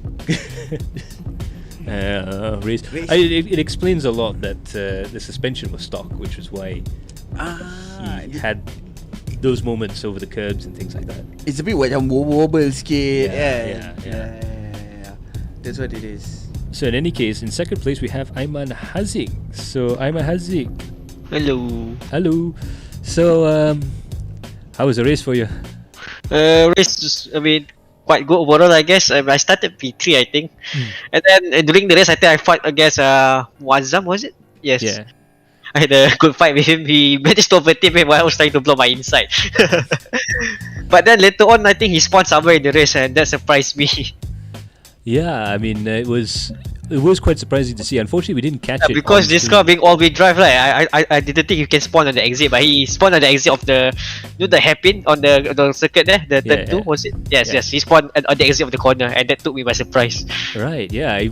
It was a little bit strange there, but I suppose it goes to say that you can spin anywhere. I guess because this car is quite powerful, I guess. Yeah, because if you overheat the tires too much, you can easily spin, especially during braking. You have to watch out. Yeah. I think there's quite a lot of incidents of the car lost during braking, I think, in the race as well.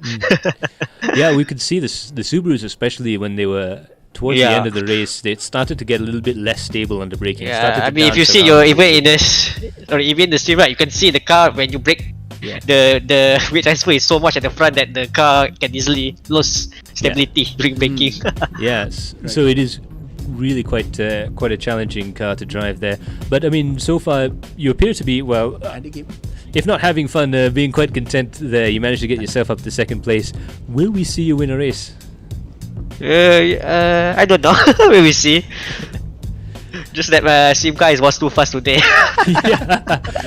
He was way too fast, man. Yeah. No, anyone cannot catch him today. He really did a great job today. Thanks to But yeah, it was great watching you out there trying your best. And I guess after the whole pit stop situation came out, and you managed to get yourself up into the front of the field, or near the front of the field there. Yep. But I think I will feel a bit. That's the thing. Because I saw my gap between me and Sim guy got increased again, because I pit for a slightly higher fuel, because I don't want to risk of running out of fuel. But next time I should take a more risk approach, I guess. Yeah, that is the case. I think now it's literally down to the individual liters as to the pit strategy there. But hopefully you might be able to save some fuel and perhaps do a little bit better. One more position. There is only one more position to go better. But in any case, good luck for the rest of the season, and thanks for joining us. Alright, thank you. Thanks for hosting the race. It was very clean race overall, so glad. And hopefully in the next round we have more fun. Thank you. Oh yeah, I think we definitely will have quite a lot more fun. Of course. Fantastic race. Right. Absolutely. So thank you so much for joining us. And now we're going to talk to Sim Kai Wen, our race winner. So let's see if we can get Sim Kai Wen on the screen there. Hi there. Hi, can you hear me? Yes, we can. Hi. So how was the race for you? Needless to say, I think you really pretty much dominated the race. There was a few moments there where you lost the lead, but I think you had the most laps led by quite a margin. I think I lead all of the laps, I think. I think there was one, but you pitted. Literally was something I think I pitted same as Aiman Haziq. Yeah. But I still took the lead as well. Yeah. So that must have been incredible feeling to drive there. Was there any issues throughout the course of the race? I've been practicing and trying to get used to the car, tweaking, setting up, I've been driving almost like 200 over laps with this car on the practice. Yeah. So I managed to fine tune the car and managed to get it a win. Surprisingly, I never get that anyway. Rarely get that, a win. Yeah, that's fantastic. It looks like you're really comfortable with the car. Yeah. You're really meshing with the Subaru quite a bit there. Do you think you have any more? Do you think you're going to be able to win the next few races, especially places like Phillip Island and tracks that are a little bit different compared to Chang? I'm not really sure because I driven Chang previously, so I kind of love the track, the flow of the track. But for the Phillip Islands, I have never even seen the track even on game, So I won't know, It's gonna be unknown for me, Yeah. Yes, that's gonna be very interesting turns. Yeah, very very fast over crest. It's almost like a rally stage in some places. But with a good car like this is actually it fits lah macam tu. And so thank you so much for joining us. You now have the lead of the championship. We wish you well for the rest of the season. Do you have any advice for any of the drivers who did not come in first place today? I mean, so far I think the drivers are quite clean today. I'm surprised as well, like you guys as well. I would not expect like that clean. Normally you turn one in Chang, everybody is just bumping each other into turn one. Yeah, but really good from all the drivers. Hope they can improve in the next round. Yeah. And I think you bring up a good point there. Absolutely fantastic racecraft all throughout. Yeah, there was a couple of mistakes, but I think there's a couple of mistakes in F1 usually every race, so wouldn't be too worried about that. But I think overall this must be one of the cleanest races. Yeah, I do agree with that. At the same time, weirdly, one of the most exciting races because we had a whole bunch of stuff happen behind you, like a lot of stuff. Yeah. So congratulations anyway, Sim Kaiwan. Thank you so much for joining us. All right, thank you. Absolutely fantastic stuff there. And of course, I'm happy to announce that the driver of the day this time around is Mika Hakimi. Oh, congratulations. Well, with the last, with that last lap, I think just that last lap alone, it surprises no one here in the studio, at least, that Mika Hakimi has taken that title. But that's absolutely fantastic stuff. That last lap fight was actually make me goosebump. Yeah. What? I don't think we'll be able to see that very often. This was a special race, and it's going to be incredible stuff indeed. But now we're going to go and look forwards after this towards round 2 and the Phillip Island Grand Prix circuit. It was opened in 1928. It was originally a gravel course, a gravel circuit, which used to be in the 20s and 30s. There used to be quite a lot of gravel circuits. Then it became a cold mix tarmac circuit. And that's because the bridge between the mainland and Phillip Island was a very weak bridge, so they couldn't bring the heavy machinery over to build it properly. So they literally were patching it like a giant pothole. Oh. And but luckily, over the course of the years, they managed to make a few improvements until, of course, World Superbikes and the MotoGP Championship turned up and really put Phillip Island on the map as one of the fastest World Championship venues in motorcycle racing. And of course, this was the original location of the Gallagher 500, which became the Bathurst 1000 endurance race when they changed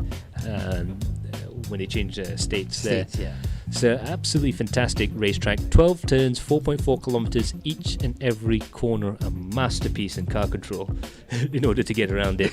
And one of the best things to watch is the superbikes and EWC bikes go around there. Of course, the V8 supercars on the limit motoring all the way around. Personally, this is one of my favorite tracks. This is like an extreme V8 supercar kind of track. Yeah.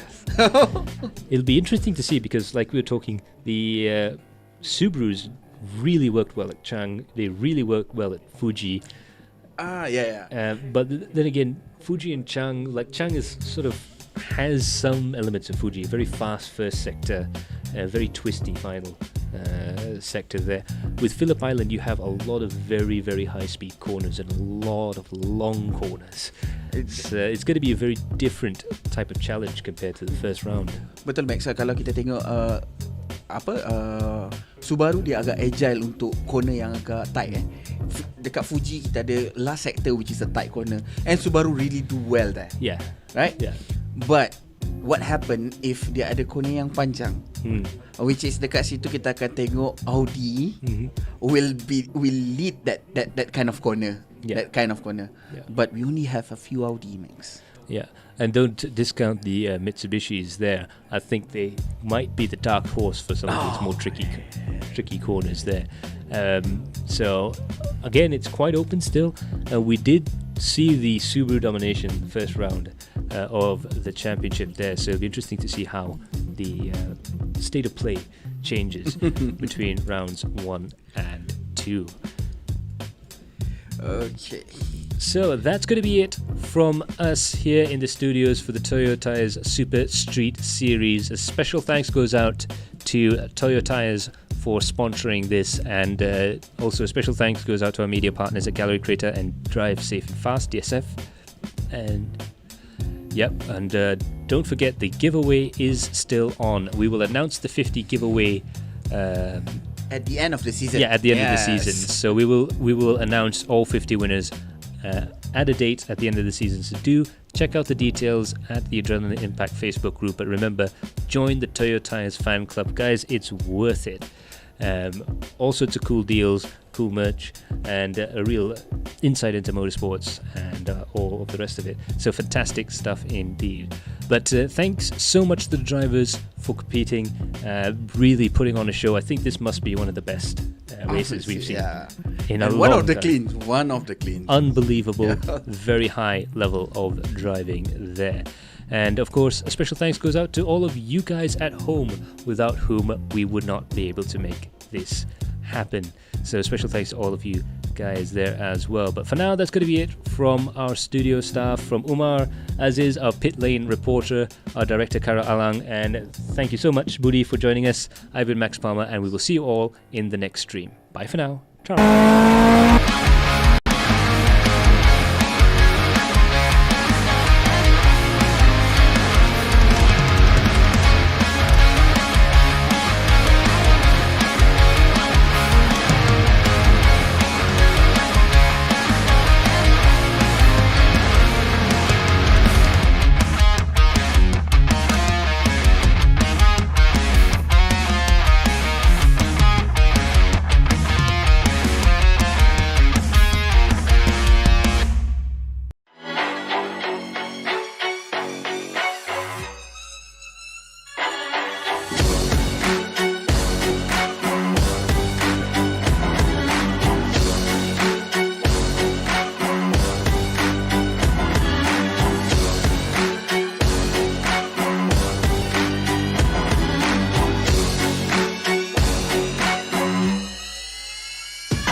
So siapa yang belum subscribe Galeri Kereta, boleh klik button kat bawah subscribe, dan kita jumpa lagi di next episode untuk kita apa lagi proses untuk KA30 ni.